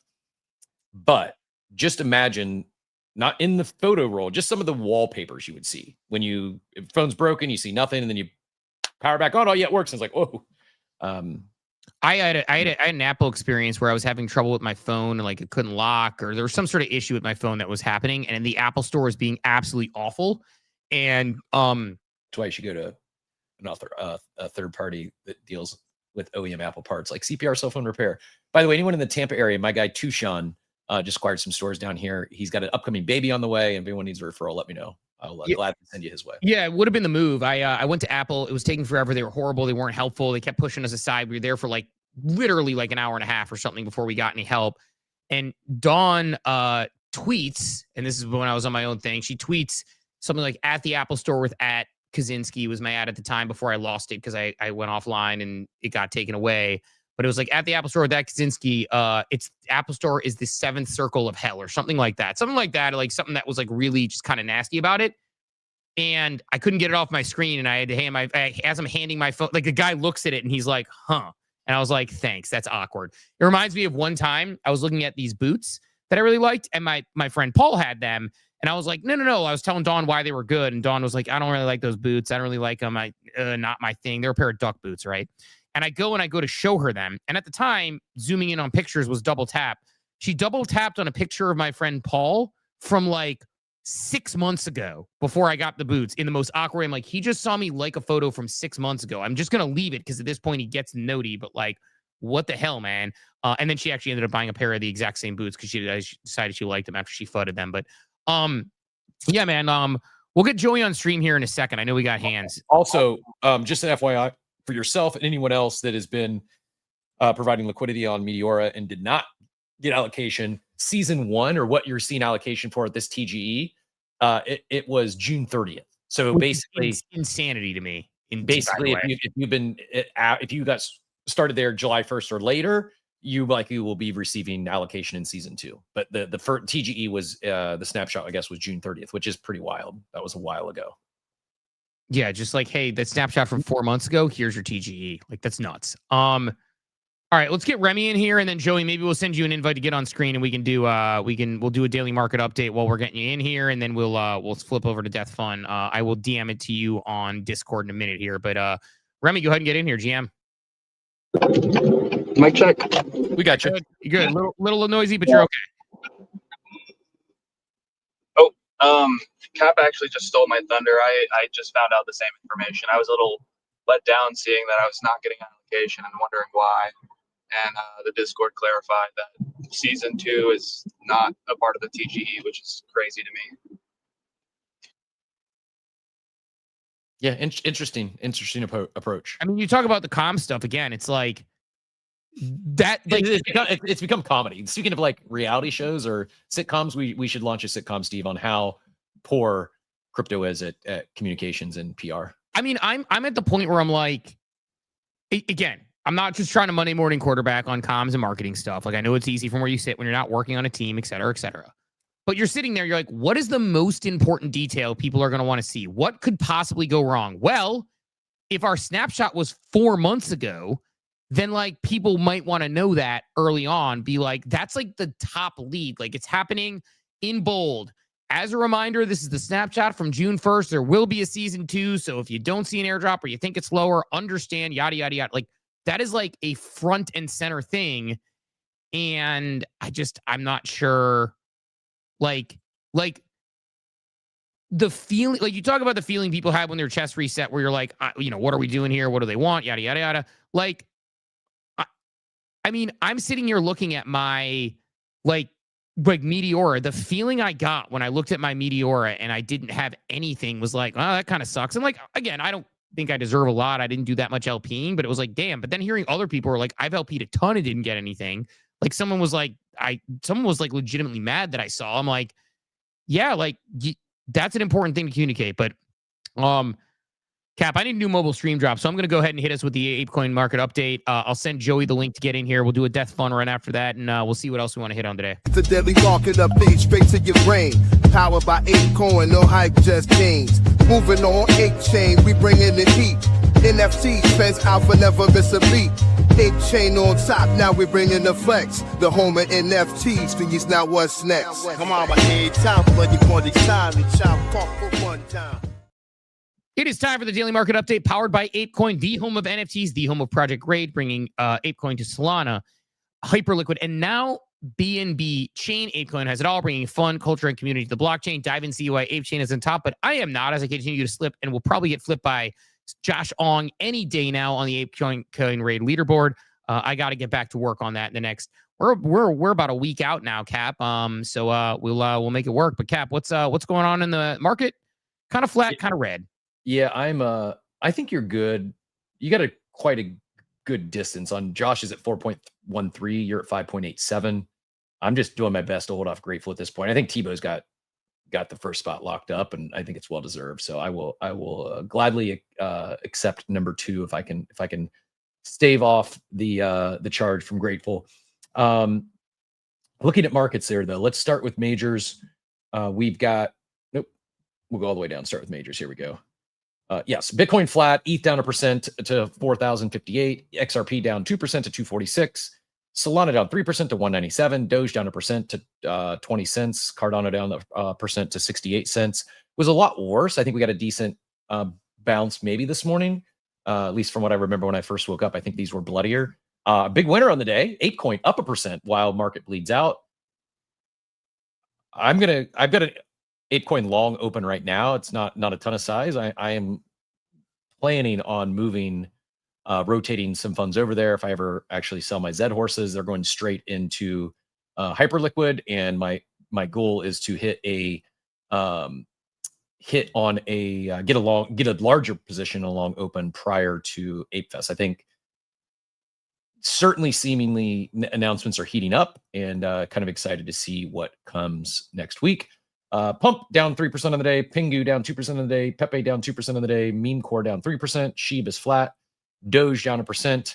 Looking at NFTs, as we scroll up here, Milady down 2.87%, Gas Wars by Jack Butcher at 0.34. They're flat, although I think I saw OpenSea just added a checks to their vault, not the rewards, but their collection.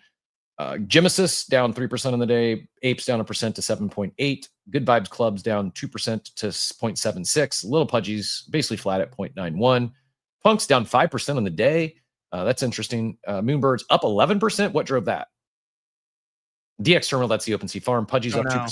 Anyone know why? Zane, why are Burbs pumping?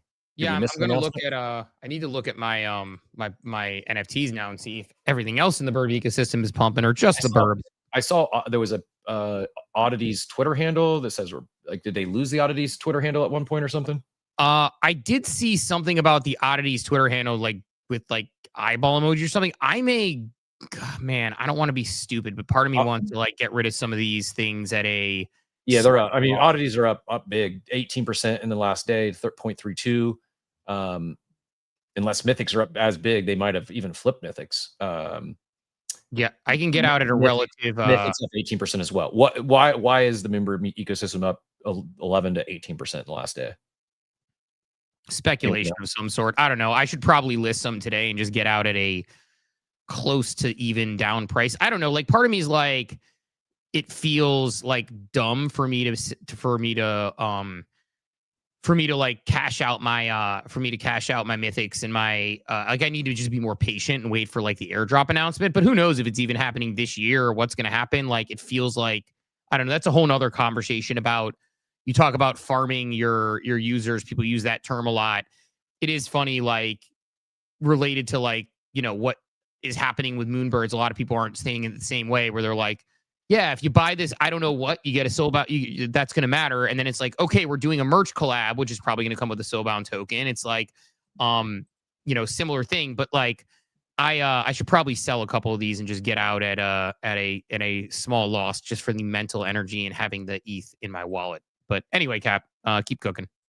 Yeah, I mean, that's how you're supposed to play it. Buy dips and sell rips. This is a ripper, and we don't know why, unless something leaves. I'm going to give some look after the show on what they were, and see if there's a opportunity in the Mythic and In the Mythic, and like I said, my Mythic is about even, a little lower now. If I floored it, my Oddity is a little lower if I floored it. So like probably makes sense for me to just eat that with a little bit of a fee and take a small loss on it and just buy that Oddity at? What's that? What did you buy that Oddity at? So Oddities I bought on the Rippers. I have 3 Oddities. One which was obviously my free one that I got with my. It did run up to like almost 0.35. No, it ran higher than that. I top blasted the Oddities. I top blasted one at 0.3, actually, yeah, 0.336 and 0.3299. That was during that 1 hour run they had after the token announcement. And I was like, oh man, maybe these things will go to half an ETH. So they're getting back close to. So right now, the one I bought at 0.3299, I could sell at a like minor loss in ETH terms, or like literally like within dollars. Although after fees, it's going to be a little more. The Mythic that I bought, I totally top blasted at 0.37, and I could sell again at probably like lose like $100 on it if I sell it out. And again, I may just do that and debate if I want to buy back in to play the game later. But like, I think I might want to list my 2 Oddities and my Mythic and just, the cash. I think I'd rather have the cash at this point. And I know that pre-TGE, I'm probably going to be like, man, these things ran up to like an ETH or something. Yeah, So I don't know. Last 30 days ran up to like 0.425. This was the announcement, I'm guessing, when they announced the token. Yeah, and I didn't go. No, that was. I think they announced it before then. This was like end of September. They announced token more than 2 It weeks only ago. ran up when they announced the token. I don't know the exact date, but I can tell you it was the token announcement when they really ran up. I mean, if that's like an earlier run up, maybe, I don't know, but like I know they ran up on the announcement because if they had run up since the announcement, I can tell you that I'd be out of the trade. And I would be holding my 1 and 1. So don't think it's the case, but we shall see. But yeah, I don't know, man. It's interesting. It sounds like the Oddities account tweeted for the first time in 2 years. That was what that was about. And sounds like maybe some whales were sweeping. So I'm going to go evaluate that after the show and decide how I want to move around a little bit of liquid and see how I'm feeling. But Huge yeah. Korean wallet sleep, TG announcement soon. Wouldn't sell right now, Steve. That's per I Can't Trade, who seems to be pretty dialed in on this stuff. I don't know. We'll see. I'm gonna make some decisions today to get out of some stuff, I think. Looks like Meteora, by the way, did have the season 1 snapshot taken June 30th under the My Points section when you went today. My more point being like, and I disagree with the person in the war room who said like companies communicate clearly through things that I'm not eligible for. Like, I don't think it's I mean, and again, maybe they did, and because I will give them credit that there's a chance that I was completely fly by night on this thing when I was looking at it. But I think when I went to the Meteora account, I'll look, and if they did, then I will wholeheartedly apologize for my quick check-in this morning. That's not Meteora's account.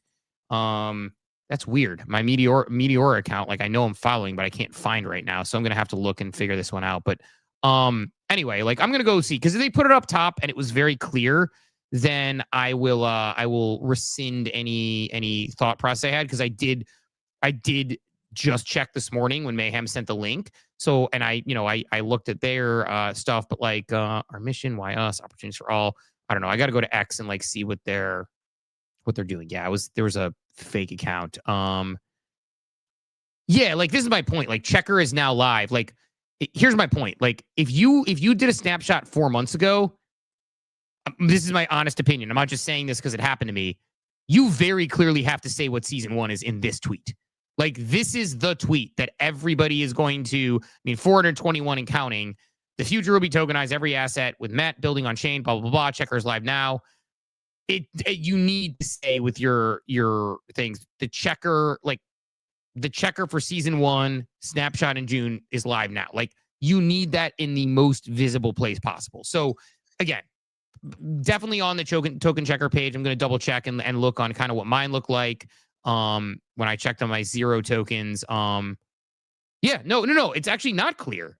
So I actually, now I really strongly disagree. It's like, I thought they made it pretty clear. My token checker says you have no allocation, try again next season. Like, tell me that that's clear, that it, I don't see the dates anywhere on here. I don't see the dates anywhere on here. And here it says, you have no allocation. Try again next season. Maybe under view details, not under view details. So no, I actually would heavily disagree with the person in the war room that says it's communicated clearly. It's not on the token checker page. It's not in the token checker tweet. It's not on anywhere in the details of the token. It's not anywhere in their announcement posts. Like, so yeah, like a 4 months ago snapshot, I think is very important. So I would actually, I'm glad that we got it settled, but like saying like it's clear would be, I think, very, that's incredibly charitable when considering it wasn't on the tweet, token checker page, the page about the airdrop, or anything else. Like, you know, regardless of where else it was, that is not clear for anyway. So no, I would actually strongly disagree with that point. But it doesn't matter. Like, I'm happy to know what I know now. I'm happy that I'm clear on that. People are telling me it was pretty clear. I don't think we're just not going to agree on this. Like, not putting it in the tweet, not putting it on the token checker page, not putting it in the about the tokens, and just saying you didn't get any season, try again next time, is not clear about the time frame. So I would strongly disagree on that. But let's bring in our guy Joey. We're gonna do a little bit of death fun run. I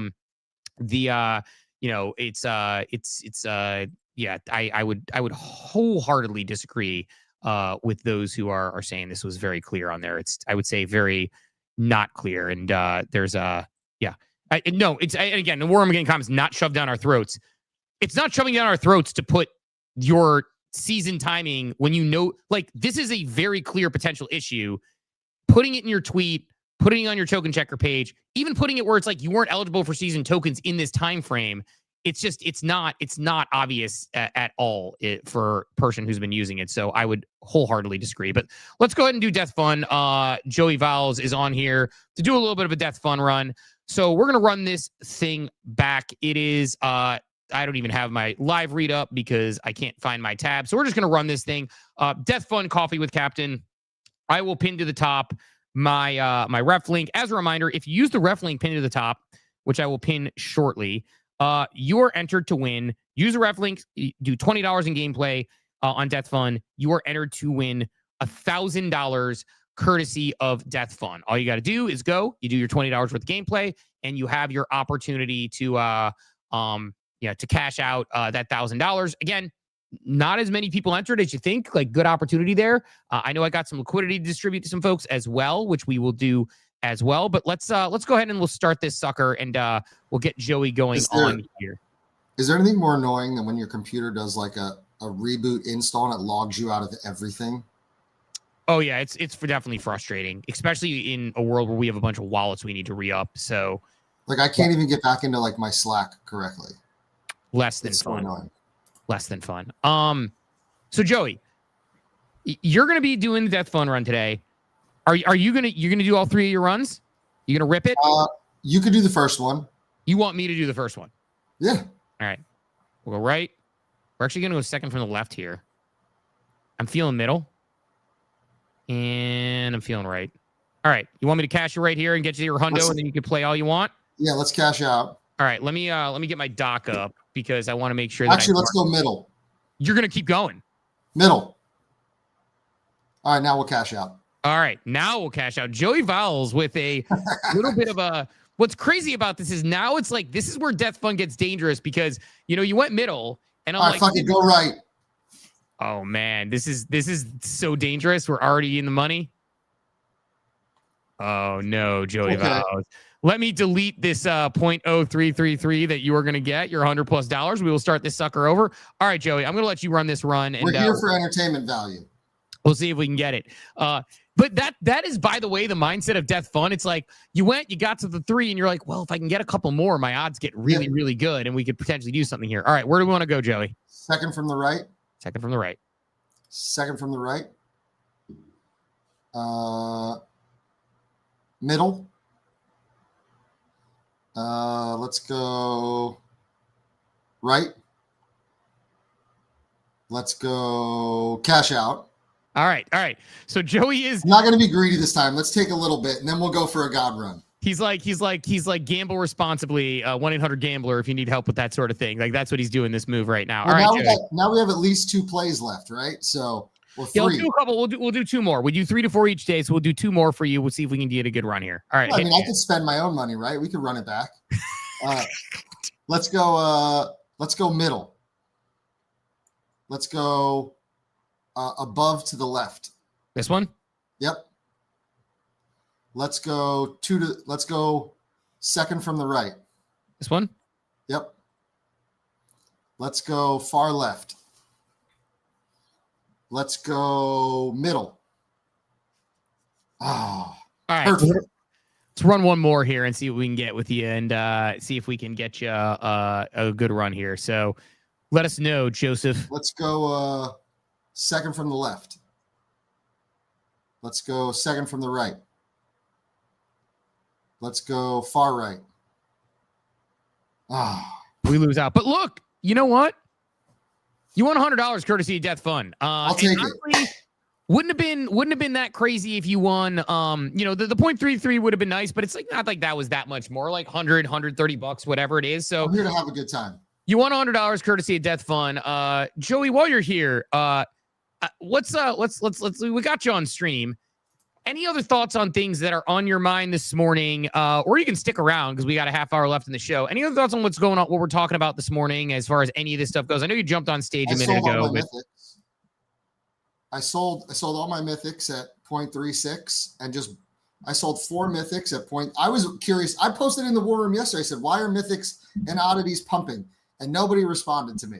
But so I sold 4 mythics at 0.36 and went and bought 2 more oddities at 0.31 or wherever that right now, 0.32, 0.328 or something like that.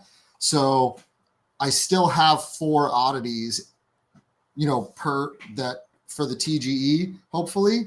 So I made money on my 4 mythics, and according to what everybody's saying, mythics and oddities are going to get the same allocation. So why not go into the lower priced one when you can make money on the higher priced one? So that's what I just did. It is kind of fascinating that people are having that commentary because, like, I don't think it's been officially said anywhere, but I've heard a couple people say it like it's an obvious, like mythics and oddities will get the same allo.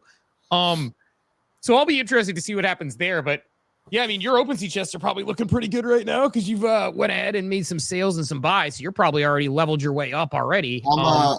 I'm on titanium. Imagine that, leveling up your chest through just using natural rewards program where you actually use natural market activity to help yourself run things up. Just imagine. I made it up to Amethyst, I think, for season. Yeah, I made it up to Amethyst season 1. Only a tier 1 Amethyst. I'm curious too, though. Like, are the tiers going to matter for the chest? Right. So, like, does a tier 1 Amethyst get the same as a tier 3 Amethyst? I do wonder what they're doing as far as like the math on that sort of stuff. Like, that's what I'm so curious. And like tomorrow is a big day for them as far as like, have they run their numbers correctly? Do things reveal correctly, right? Like, have they run the proper tests and paces to make sure it all reveals correctly and we don't have a crazy reveal day?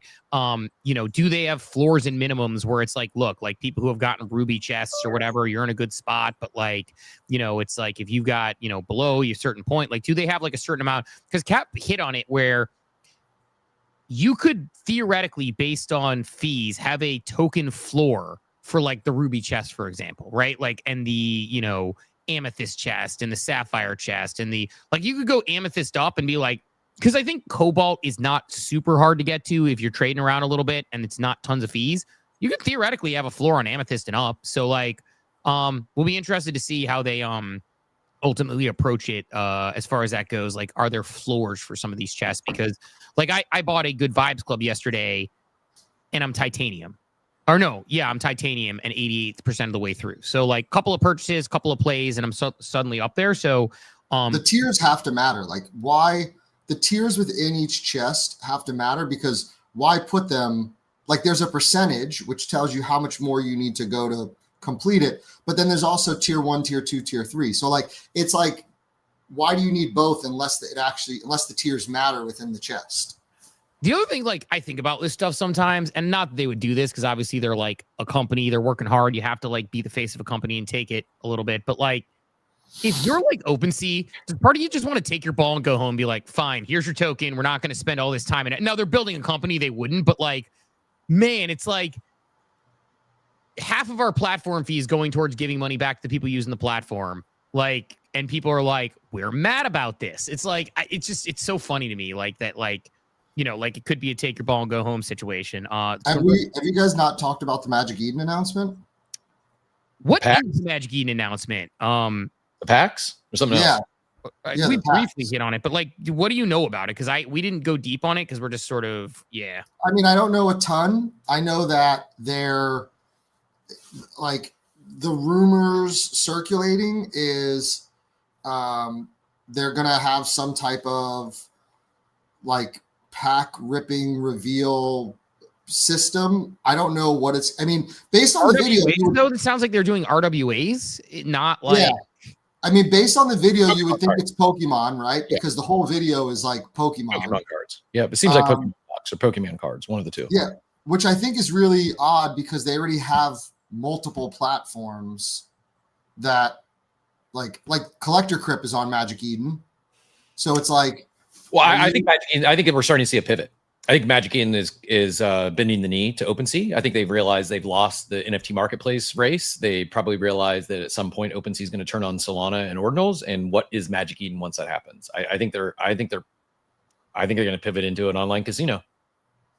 That's actually one of the things that somebody brought up in a chat. Was I think I take this as foreshadowing that they're pivoting, and we probably see them turn on more of the gambling mechanics, if I were to guess. Yeah, interesting. I'm not saying they sunset their NFT marketplace, but speaking of which, as a side note, speaking of gambling, for the hell of it, I did this. Check this sucker out. I'm gonna swap it, Joey. But look at this poll. Nice little nice little $101 poll live on Coffee with Captain, which means I could probably. Did you see those little points up at the top right corner of your screen? I do. I have a lot of points. I don't even know where they came from. I know Did that you go to the leader. Go to the leaderboard. I don't think I'm very high because I haven't been nearly as participatory on the as much as I used to be. Like if this leaderboard existed like 6 months ago, it would be absolutely bananas. It's all time. Go to the leaderboard. You'll see there's an all time.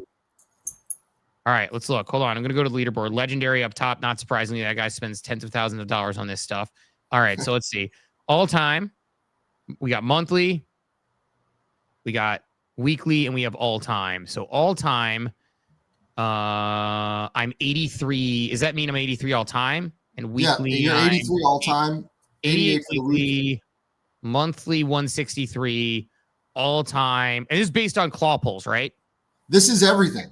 This is all activity on the platform. I will say, like, one thing I'm looking forward to is more people discovering BZ through some of the work you're doing so that I can, like, buy and sell directly on platform a little more just from a volume perspective. Like, just because, like, I have some stuff and Dawn has some things which are valuable. And actually, I got a $150 offer or something, or maybe a $250 offer on a card that I spent like $60 on the other day. And I looked it up and I'm like, damn, Pokemon cards are ripping. This thing's like a however many $100 card. So it's like, instead of redeeming, packaging, and going, I definitely want to sell directly on platform. But currently, like, no offers out there. So I'll be curious. Like, one interesting thing for BZ, and this is like, I'll be curious how this works, is finding somebody, you know what would be the ultimate move for y'all? You find somebody who's a regular collector who loves this stuff, or a flipper or card collector, and you basically make them your liquidity provider for all of us, smooth brains who...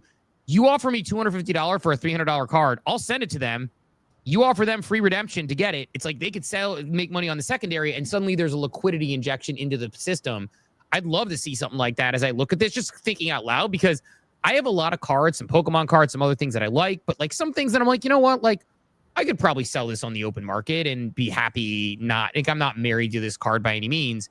So we'll be interested to see that, because I think a liquidity provider, a person who provides it on the platform, would be a really interesting mechanic. There is a lot we are building, a lot of stuff that's going to come down the pipeline that you guys are going to be really excited about. I will tell you that if you have some inventory you want to move, tell me. We have a couple guys on the team right now that are they're like big in the collector space, and they've got people that are looking to buy stuff. So if you've got stuff you want to sell, tell me. I could probably link you to those people, and if you want to move some stuff, we can probably help you move some stuff. So just shoot me a DM with what you want to sell. There's also a guy. There's also a guy I got to talk to in the who I've been in DMs with, who I did some really smooth deals with before, who I'd sent some stuff to. They trusted me because I'm like public enough that they're like, all right, like we trust that you're gonna do this. But they offered me some offers. But yeah, I mean, it was like, I want to say it was maybe my promo Eevee. I think it was like this one. I don't know if I can see history anywhere, but I want to see someone offered me like a bunch of money for this card right here. I love these little sketch cards. I paid $66 for it, right? Okay, no, I paid 30 for this. And what's it worth? It is worth currently, according to it, a PSA 9.5 is worth 64. So it wasn't this one. It was another one I had that I'll look specifically because it was the one I paid 60. I'm gonna like sort my thing. It was the one that I paid $66 for. Trying to sort. Oh well. It was one that I paid $66 for, but like one of those cards. Just having trouble filtering. Let's filter to Pokemon. I think it's my computer's being funky. But one of them I paid like $66 for or something. Like someone offered me like an insane amount, and I'm like, there's no way that's right. That has to be a mistake. And it was not. It was a maybe it was one of my PSA 10s. I don't know. So what I would suggest you do is if you go to pricecharting.com, you can create an account for free, and then you could add all your cards into pricecharting.com. What you could put in what you paid for them, and then it'll tell you what they're worth. And you could literally track your portfolio progress on pricecharting.com the same way as you could track like your NFT portfolio on OpenSea. It was this one, by the way. Yeah, like that's the one that I need to like. I probably need to do something like that. It's this one. So this one I paid $60 for. I think they offered me like they might offer me 150, which actually would be like fair market value at current price. So I probably should have taken it. But yeah, it's a there's some cool stuff in there. So I've got some cool stuff in my vault. It's just I need to like look at like what I potentially want to sell and get rid of and go from there. But it's a definitely a yeah, enjoying the platform, enjoying what I got. It's funny, Cap, that you said casino, because like in the conversations we were having, we were like, yeah, it feels like Magic Eden's pivoting towards the casino play, and it's like the first thing you said, which I thought was really interesting. I wonder if that's who Mando was alluding to a while back when he said, yeah, companies raise $100 million and then pivot to a casino. I don't know, I'm excited to open my chest tomorrow. I know, like I said earlier, I think there's, like you said, OpenSea is in a difficult spot, but I'm excited to see what I reveal. Maybe I get lucky. I usually don't have much luck when it comes to this stuff, so I will probably reveal 2 ape cap. Welcome to the club. Yeah, but I'm hoping I reveal something exciting.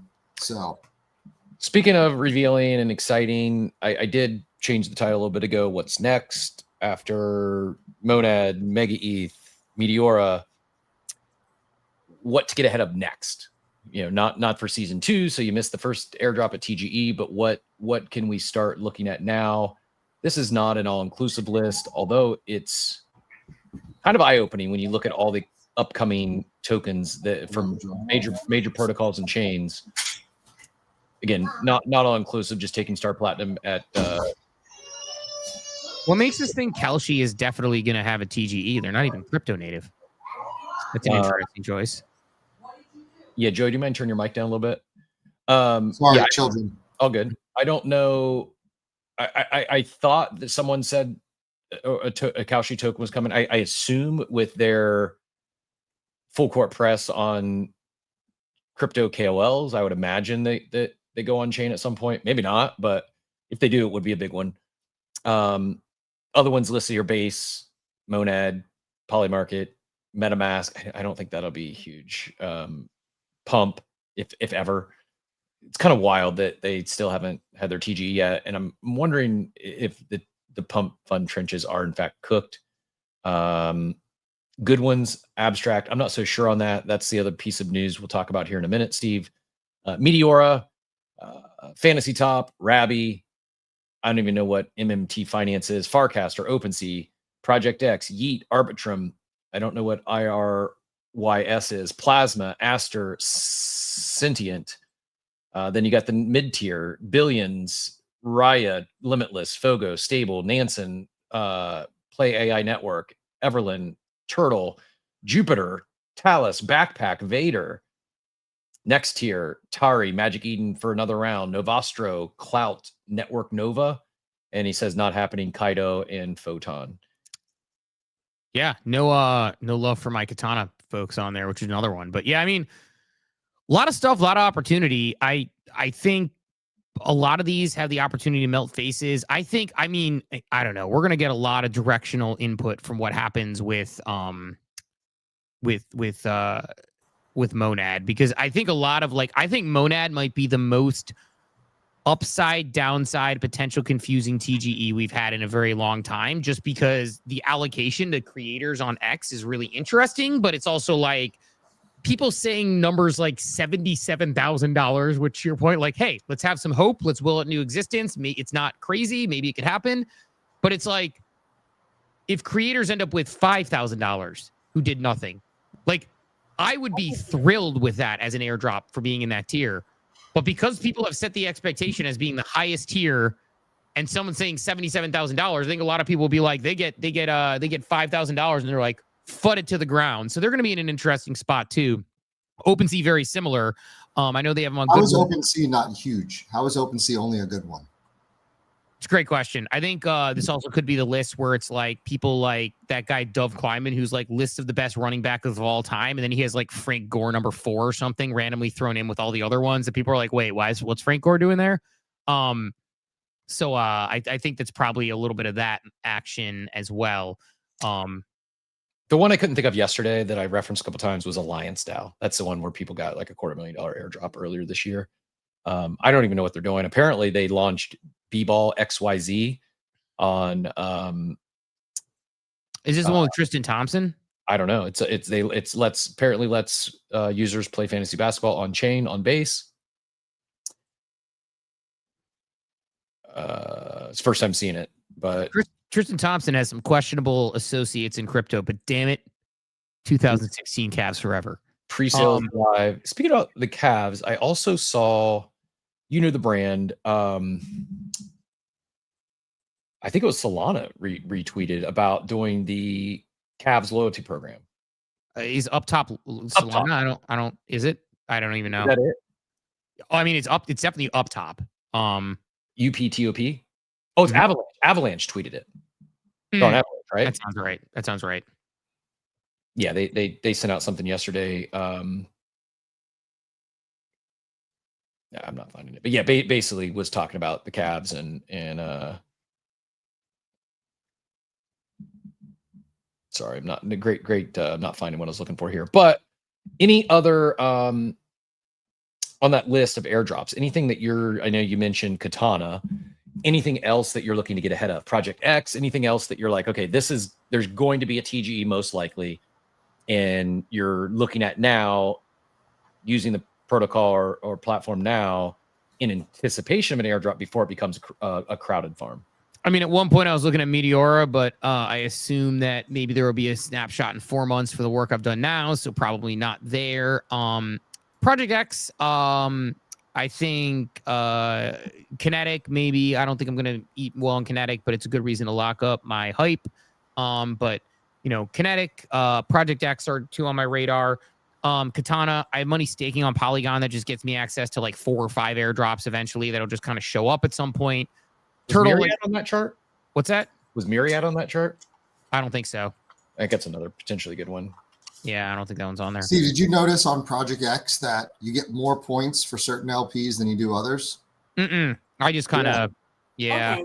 I found this on the web, or do you know on Project X that you get more points for certain LPS than you do others? That's my That's my MacBook listening to me and looking, and my work MacBook just heard me say that and then just started talking to me. Yeah, I don't, but like I haven't been. I mean, like I said, I've Relay's another potential one. I mean, I have fallen down very hard, like on Project X. Like I was at I think I might even been top 650, but I'm at 711 right now. I haven't had as many LPs going, so I will probably get a couple more going just to keep myself up and running. But when the market got all volatile, I got out of like the crazy ones and just went into like ETH hype or whatever. And I started going backwards in the rankings. And then I went back into a plasma hype pool, and now I jumped up like 200 spots. So I think if you go into a riskier, well, it's based on fees generated, I assume, right? So you probably generated more fees and more activity. I would assume it's not necessarily a points boost as much as like the way the fees. That's what I mean. So if you go into the riskier ones where there's more fees, you earn more points than sitting in something that's like less risky with less fees. I need to just open wider distributions and accept less APR, like good APR, but not as much APR. Like if I'm doing like 4 or 5% distros, not great. But like I should be doing, my problem is I have a just eviscerated bag of UPump that I just need to probably just cut the cord on, because Pump Fun is down 30% in a week. And it's just down. I mean, the Pump Fun token in general in a probably 1 month period of time. So I don't know where I slid into the liquidity pool and Pump Fun, but this chart right now is like, I mean, I probably slid into the liquidity pool somewhere in this range over here in the beginning of October, maybe. I'd have to look. But I mean, we are down precipitously, probably 50% off my money since then. And I keep waiting for recovery because look, I mean, Pump as a product, it's awesome. It's just seemingly the token has no jump back up. I mean, it's kind of similar to a lot of my bags. I mean, we talk about the faith in Rect or whatever. We want Rect. Rect's down to a $200 million market cap ish. Phonics said lighter in the Discord is one that's not lighter. Another one. We also got in the chat Defenders, I'm not familiar with, and Saku Monsters. And then I thought I saw another one, but I'm not finding it again. We not an airdrop, but next Rec Drinks going live. It looks like with Ledger and a couple other. I got one more data point, Steve, and then if someone wake up the Rec token, what's going on here? That's what I'm saying. Like 600 million market cap almost, and now we're sitting at a 216. It's like I sold some. People were like upset at me. I actually sold some around this little pump. And I had some people who were like talking, being like, fine, fade it, like long Rec, gonna be. I'm like, look, maybe that's the case, and maybe I'm being too crazy, but like, I mean, I sold around the 400 million, around the 400 million mark, and it's at 200 million now and dropping. Again, it's not great. It's not a great time in the market for anything right now. I mean, everything's red, but when I keep looking at my portfolio, it's like,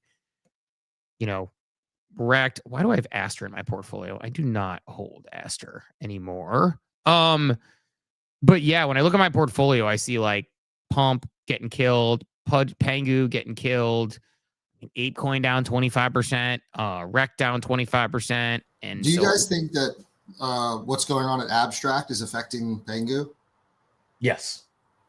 Why don't you touch on that, Cap? What you know to be true about that, and then let's do a little Abstract talk as we finish out the show. I mean, good transition, Joey. All I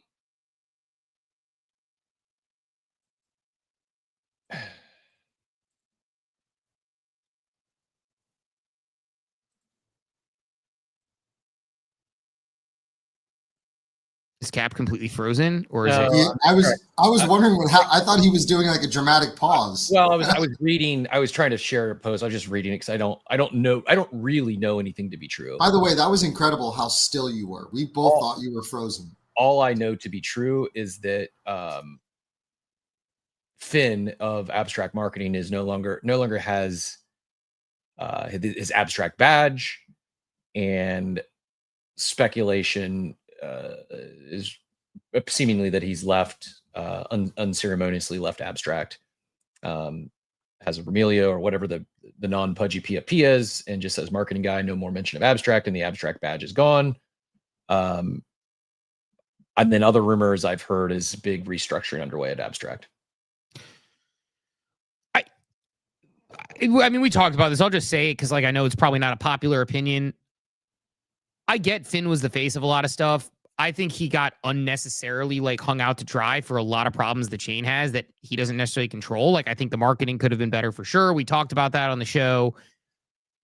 It's, you know, like, and Enodek is saying Finn could have accepted another position or was kicked out. Like, we don't know. Finn got us streaming, white gloved us and helped us figure out how to do it, showed us how to go live, do the whole thing. I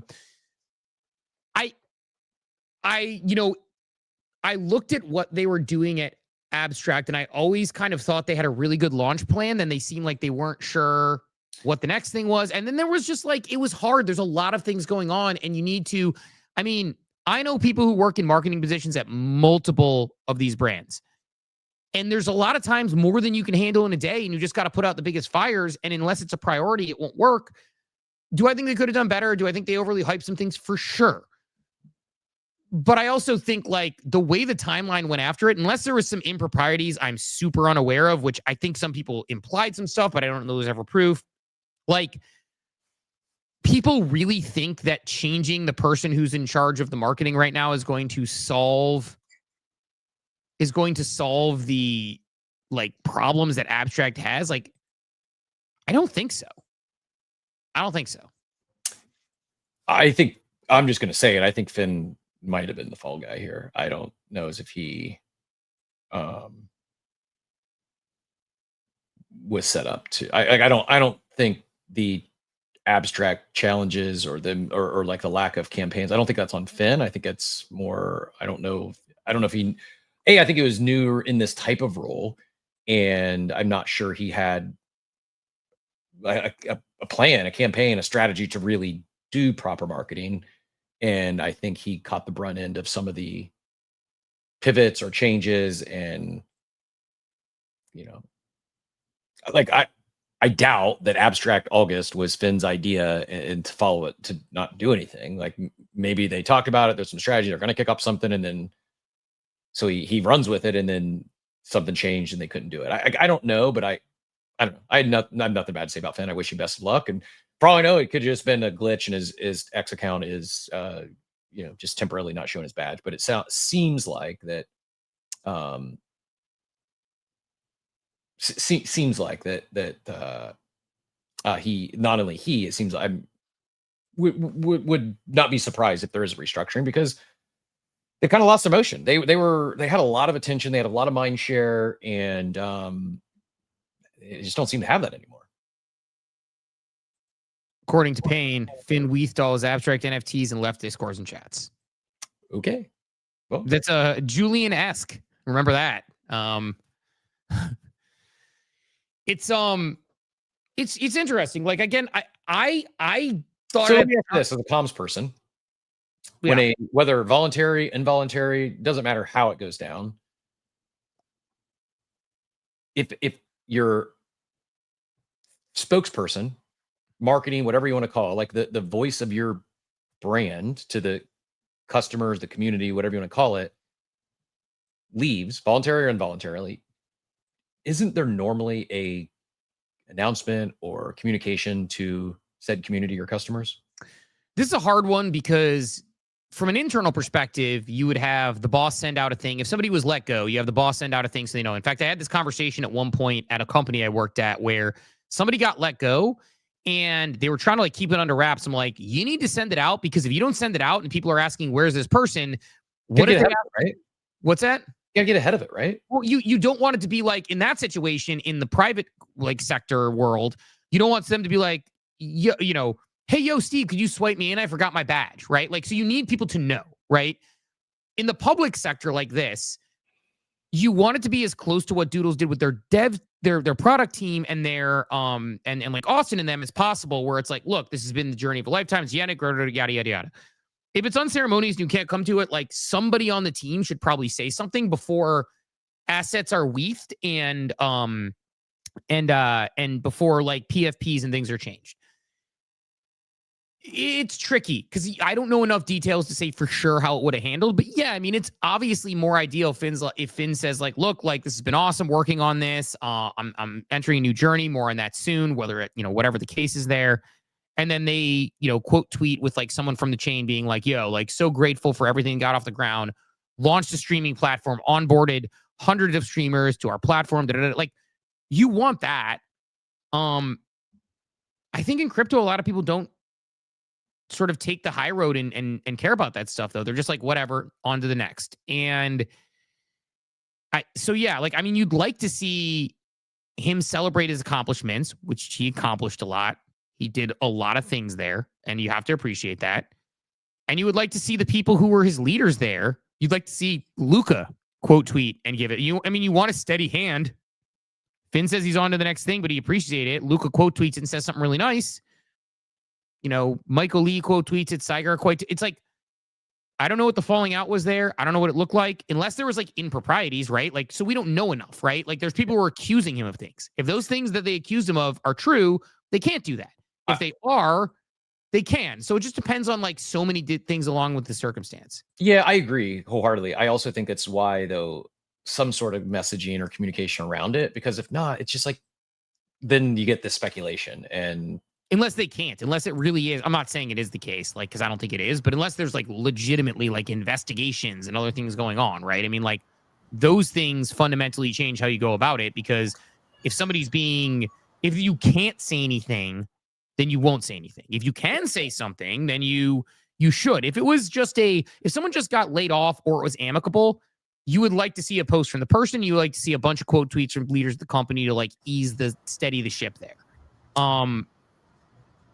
Especially because he was, like you guys said, he was like the face of abstract. Like, he was in a group chat I'm in, somebody was like, I just saw him at Token running around everywhere, like, or I don't think Token specifically, but they mentioned like saw him everywhere talking abstract. He was in Asia doing the abstract tour.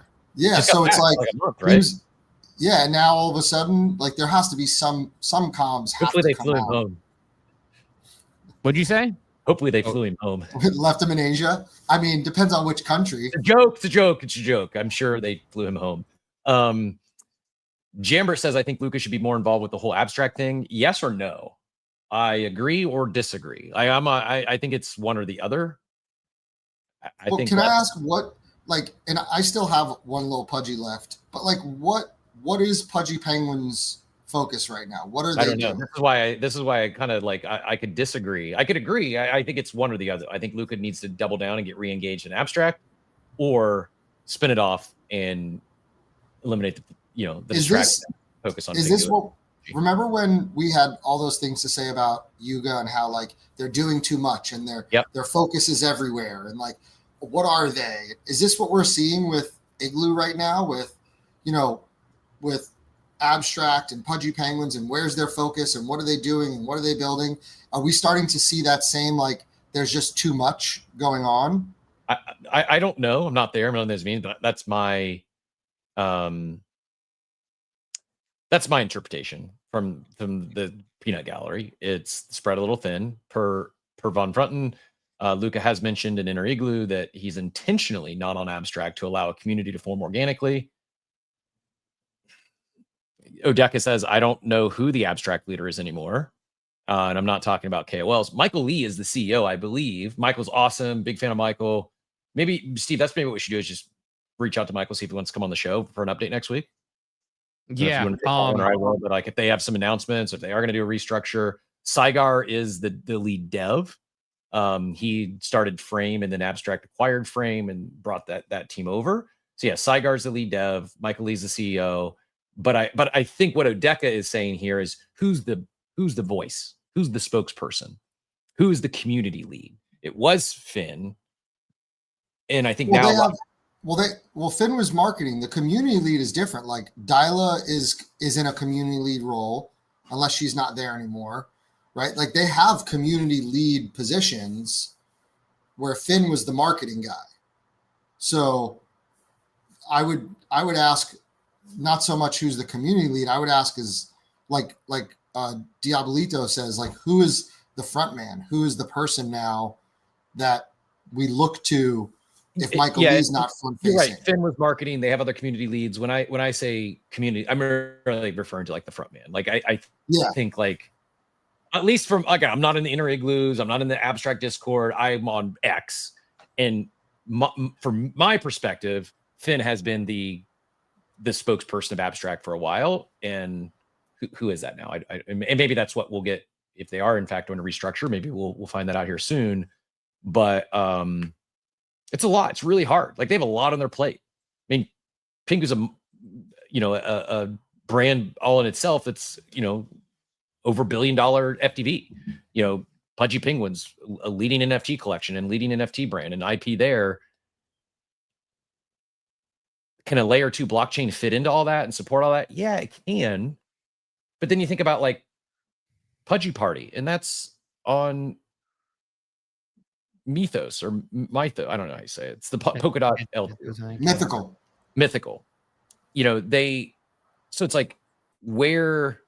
But Pudgy Party isn't them though, right? So like it seems like they're going this licensing route, right? Like why the need for a chain? What is the chain for? Because originally it was going to be streamer platform. I'm not sure. I think it's fine. It works, but they're not attracting streamers. Like it's just, I'm not knocking it. It's just the reality. It's just cold hard facts.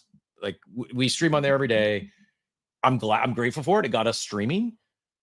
We're the number 2 show on Abstract right now, and there's 15 people watching us on Abstract. Agree with Von Frunton on this. I actually read it wrong at first, and I was going to argue with him, but then I say he's correct. He said, I'd argue Web3 companies aren't big or mature enough to not have a forward-facing CEO. Doesn't have to live on the timeline, but should be out there consistently as a visible leader. I would amend that to say it doesn't have to be CEO. Like I would say, like when we use the OpenSea example, I'd say Hollander had another tweet, by the way, that he put out related to the chest and things that he just put out. He's way better person than Devin. Right. But like, it's also okay to recognize that where I've worked with CEOs that aren't great front people, and that's okay, but you need to have somebody who does that. And I've worked with CEOs who aren't great front people who want to be the front person because they feel like that's an important thing for them to do, and it hasn't worked out as well. And then I've worked with ones who are fine having a proxy, like as long as they're good, like without ego. Like I give the example of my mentor, Jeff Charney at Progressive, who was, CMO of Progressive, CMO of Aflac, CMO of QVC when they were killing it back in the day, way back, if you remember the 90s time. Dude's awesome. He had no problem sending me or others as a proxy who he knew was going to represent him well, but he was sort of the front man. I think the challenge you run into is that if Luca's like, I'm intentionally letting an abstract thing form, well, then you need to have somebody who is that central person. And for a lot of people, that was Finn. He naturally fell into that role. People gravitated towards it. Well, if he's out, who is it? Because there's a vacuum. Because I don't think it's Michael Lee.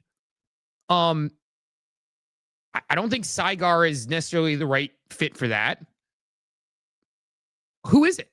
I don't know. But I think like you kind of do need a front-facing person, especially if you are building a community. You need a leader. And Luca intentionally dropping it is like, you talk about the fact that there's good and bad. Steve Jobs is great for Apple. When Steve Jobs leaves Apple, like Tim Cook did a great job picking the ball up and running with it, but has had some problems since. I don't know, man. Like I think like, Dave Thomas was the head of Wendy's and then he left and they're like, how do we advertise or get people's attention now? Because everybody sees this person. Like having a very strong front-facing leader leaves a void if that leader is gone. Look at every team that you've known or supported. You could book that, Diablito. What is abstract at this point? I don't know. Like if somebody asked you, what is that? Where does abstract fit into the Igloo ecosystem? And that I don't know. Abstract is an adjective that goes before months. So abstract August, abstract September. No, what is abstract at this point? I don't know, man. Like it's like this isn't a comparison. It's just I know what ApeChain is to the Ape ecosystem. What is abstract to the Pingu ecosystem, the Eagle ecosystem? And maybe the answer is nothing. I just then if that's the case, I don't know. Yeah, I just don't know. I think the spokesperson is important because until then, it's going to be because Luke could be an investor. He's invested in a lot of other things that he's not the point person, but these are very intermingled. And I think the perception from many in the space and certainly the participants are that abstract is a key part of the Eagle ecosystem, and that when Lucas says he's intentionally not going, like someone else even brought up, like why aren't they doing their behind the scenes? Why aren't they doing their spaces and their stuff on abstract? Like they're not even using their own streaming platform. I don't know where it fits in. So I'm like, this isn't a knock. I hope this isn't taken out of context. You talk about that front person, and I don't want this to be taken out of context because he's doing the right thing. His health is the priority, but like Gordon is very much missed. He was the best in the game. It's just like, and it doesn't always have to be the CEO or a founder, but I do think that front person is critically important. And I think they should be active on the timeline. They should be like engaging with this, like love him, like him, hate him or not. One of the wealthiest people in the world is giving you a playbook. You got CZ out here retweeting Vo, and I just a few minutes ago he just commented on an Easy post. Like we were talking yesterday about the whole Binance versus Coinbase wars. If you missed it, I'll expand it all to give her proper credit. Jesse posts about sex listing fees. Base project founder says F it and publicly exposes Binance listing demands. CZ and Binance fight back. People across the industry post their sides. Coinbase then lists BNB, to which CZ quote tweets and says, moreover, I would urge Coinbase to list more BNB chain projects. Binance has listed several Base projects. Don't think Coinbase has listed a single BNB chain yet, and it's a more active chain. Not a trade. Just recommending, given we are on the topic of being open, inclusive, etc. Also good for the exchange, I believe, to which I would challenge both CZ and Mr. Armstrong over at Coinbase. Why haven't either of you listed Hyperliquid? Like, there's no metric you could look at that doesn't say it's a top token, that it's essentially becoming a major, and neither of them have listed it because it's a competitor. But it's like, if we're going to go this way, like, list Hyperliquid. Anyways, my bigger point being is CZ is not the CEO anymore, at least on paper. He's still very much the spokesperson, still very much the front person. And man, he's out there. He's got a pulse on the space, and he communicates it. Like, again, remove your feelings of him. Like, hard to argue with his success as a founder in crypto. And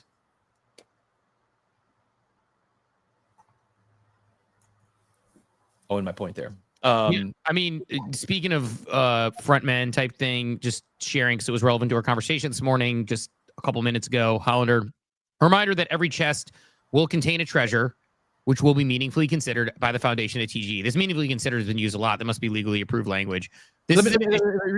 So the treasure will be meaningfully considered by the foundation at TGE. Yeah, so this is the vernacular part that we talked about where you got some confusion around this, and understandably so. Like, I think it's good feedback to have. The treasures are those things on the right side, which they talked about. So if you used the Rally app, right, when they brought on Chris Matter, and if you were part of their closed beta, they would give you these like things like, if you leveled your chest all the way up, you got a treasure. He said every chest will get a treasure, which would be considered. It's like those things are just like basically so when you open your treasure chest, it's gonna. So to Dort's earlier point about like the ongoing, something sizzle, like that very well could be happening, right? If I understand you correctly, then when I open this treasure chest tomorrow, I'm probably gonna have another treasure pop up on the right that says I unlocked a steel chest, right? That you like, yeah, exactly. So that's what they're saying. So those are going to contain those treasures. Right. This is in addition to any prizes one might receive. Like, you read it to me. I read it. I had to talk through that to understand it. Yep. They need to change the word. It is very fucking confusing. And I can work with the legal and the foundation. I can almost guarantee you that 95% of crypto Twitter does not understand that. All the people that were bitching about starting over at zero, Greeny, you're not. It's going to still count. This is just another chance to go get another ruby chest or sapphire chest and have multiple treasures that all count towards, that are meaningfully considered at TG. It's just, I think it may be ridiculously like simple. They got to pick up a different name. You can't have treasure chests and treasure. It's just, it's too confusing. That was the point you made, when you made that point, when you got down to it, I'm like, oh, okay. Because we were like talking and I'm like, what don't you understand? And then I was like, oh, it's the way that they're talking about them. So each one's going to contain one of those treasures. This is in addition to any prizes that one might receive for the rewards pool. Also, as we shared many times before, historical volume will be rewarded by the foundation and is completely separate from our rewards program. If you're an OG and have used OpenSea for years, we see and appreciate you. And if you're actively using our platform today, we also see and appreciate you. Re-TGE, as I posted a few days ago, the foundation will be sharing more details later this week. Lastly, our team is working tirelessly to allow you to open your chest wave 1. The entire rewards engineering staff was online past 1 a.m. last night. preparing. Still some work to do, but we're close. So maybe potentially chestnut tomorrow based on like what you read there, getting out in front of it and softening the blow a little bit. But also, like, to your point, I think the challenges are, one, the naming convention there. I think you run into that. I think some other people will. Two, probably some tough work with legal / the foundation on what you can and can't say and how you can say it. So I think there's probably some challenges there. But, to the point of it, so there you go. Like, a continue another, hey, historical, we see you. Current users, we see you. You're going to get something that could contribute to TGE, but that's not affecting, So I think, like, overall, it's a tough tightrope to it's one they just have to white knuckle and a tough tightrope for them to do. But would love to see them get their way through it and figure it out. But yeah, I mean, it's it's a for sure going to be an interesting TGE to follow. But to the point on the frontman thing, it's like I don't know what Abstract is. I don't know what their direction is. I don't know who the front person is. That is not FUD. That is not liking it. It's just I don't know, man. Like, I don't know what to say. I don't know what to do here with Abstract anymore. It's like there's Dev Fun I like playing, but like if Abstract doesn't have liquidity locked up on it, what's to stop Death Fun from moving elsewhere? What's to stop Gigaverse from moving elsewhere? What's to stop? And nothing is the answer. We've seen this play out already. The only thing that's stopping him from moving elsewhere right now is them banking on they're going to get some Abstract at TGE. They're going to get some abs at TGE. They're not ready for TGE because as soon as that hits, you want to talk about mass exodus. Everyone's going to leave. If there's just they gotta. It's just like time is a flat circle. What is Abstract? What they were the consumer chain. Is that still their thing? Is that what they're going for? I don't know. It's a genuine question. Like, if you're like it's one of those really interesting things because the launch was good. The streaming launch was good. They had a lot of attention. They got a lot of people excited. The global wallet, which is a Privy wallet, was awesome. The app store they had on the front end, we loved that platform. We saw it. It was unlike a lot of things we'd seen.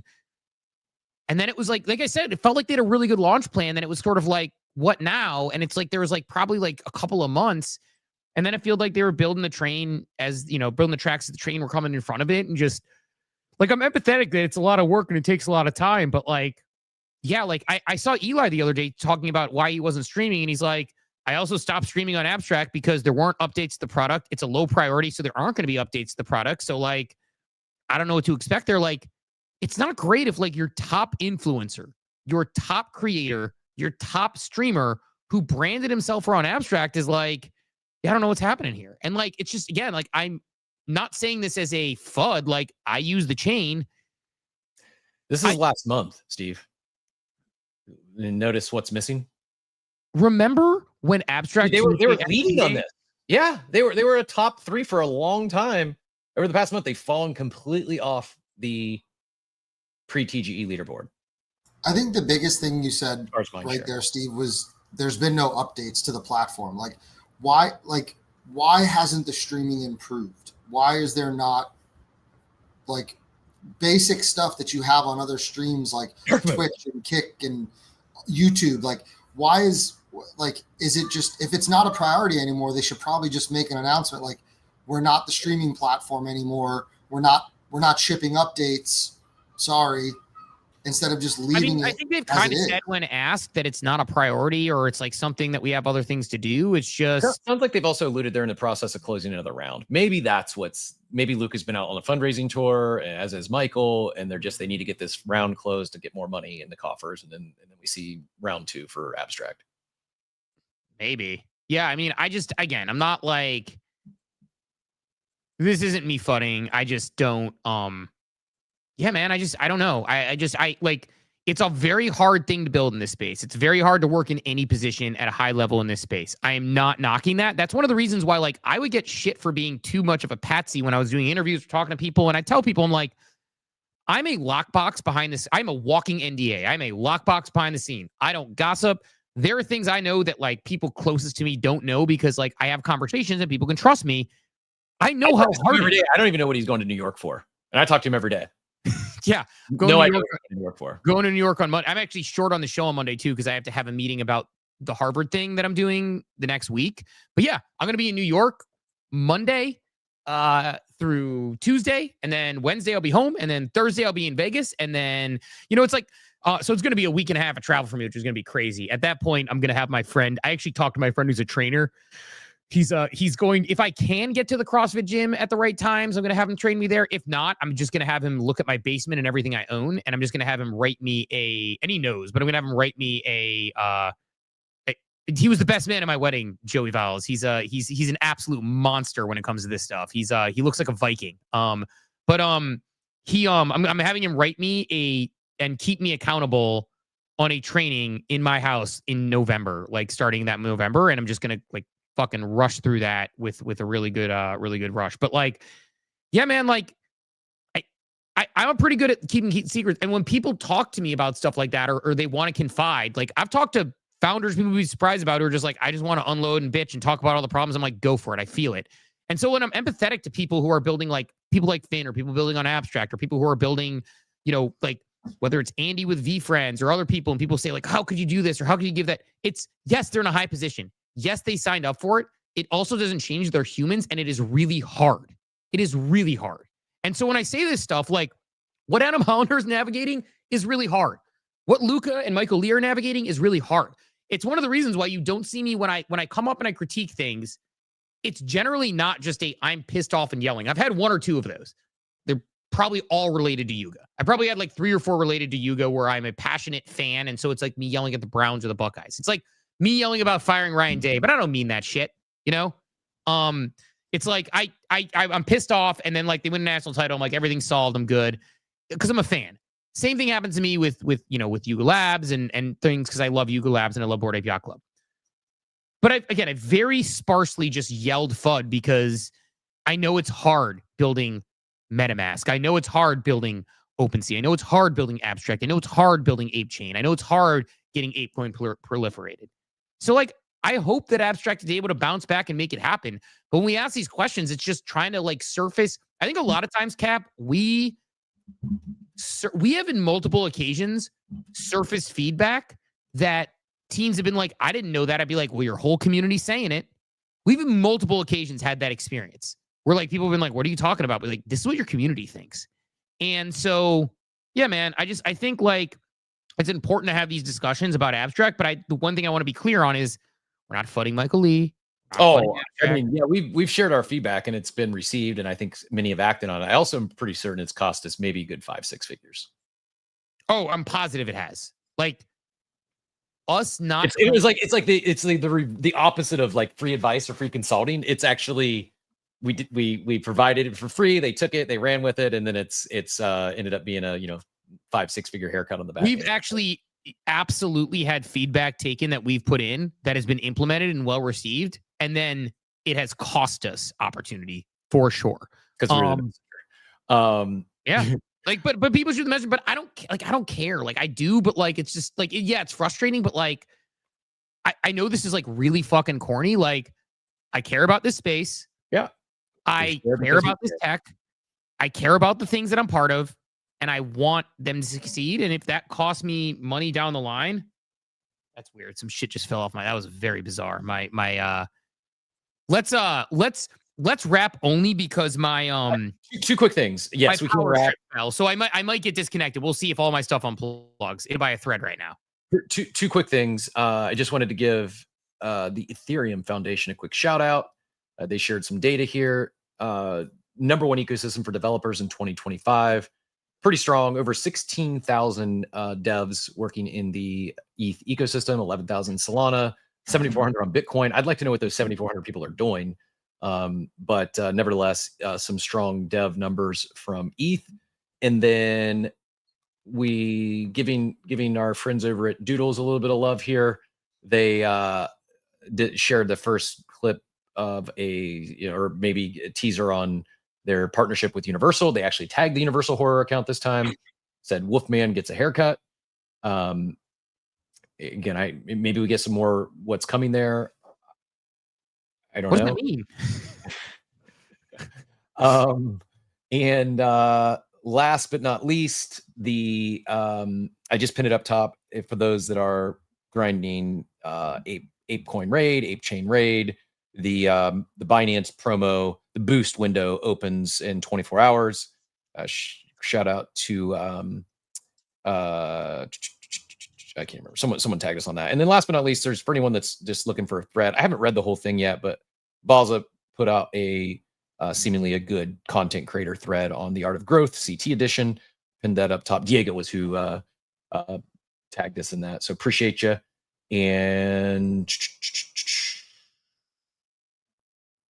I think that was about it. There was one other thing, but we can punt until tomorrow. I'm not remembering what it was. Yeah, we will. We'll figure some stuff out. But yeah, I mean, a lot coming on Walsh TGE potentially that people should be talking about as well. Speaking of which, they've been saying to add your wallet, so that could be. Oh yeah, I mean, 2 more wall chain. Pons basically confirmed there's going to be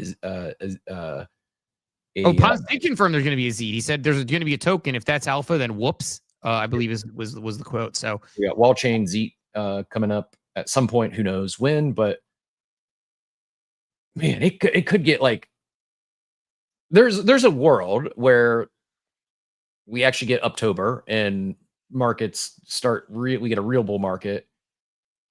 Like we could get a major TGE like once a week for the next few months, Steve. Yeah, if people are into it, I would love to see Mega East doing the sale. Not in the US. Yeah, that's exactly what it was. Because I don't know, did we hit on that yesterday? The pre-sale, Mega East pre-sale? No, we didn't. I mean, we could want to punt it to tomorrow just because it's 10:26 and we got time on that. They have like a couple weeks, but like, yeah, like not great. For me as a US citizen. So we can let's hit on Mega East tomorrow. Hopefully that TG is coming soon. I think Polymarket Odds doesn't even have it this year, so we'll see. But yeah, let's let everyone sail off into their day. Good chat this morning though, for everybody. Me, Jammer, Steve getting ripped for Miami Beach. No, there's definitely not going to be anything ripped about me. I'm a failure when it comes to the diet and exercise thing. Fell off the wagon hard for like a week and a half and just completely undid everything. And that's why I'm going to try to lock in November and just eat and just get myself healthier. The weird thing is, and then I'll end on this just because it's like relevant. It's like, I've mentioned this before. It's remarkable how like the motivation to eat healthier, not drink, and is higher than ever from me doing this experiment of this crash diet, because I used to be able to eat and drink whatever I wanted and still work out.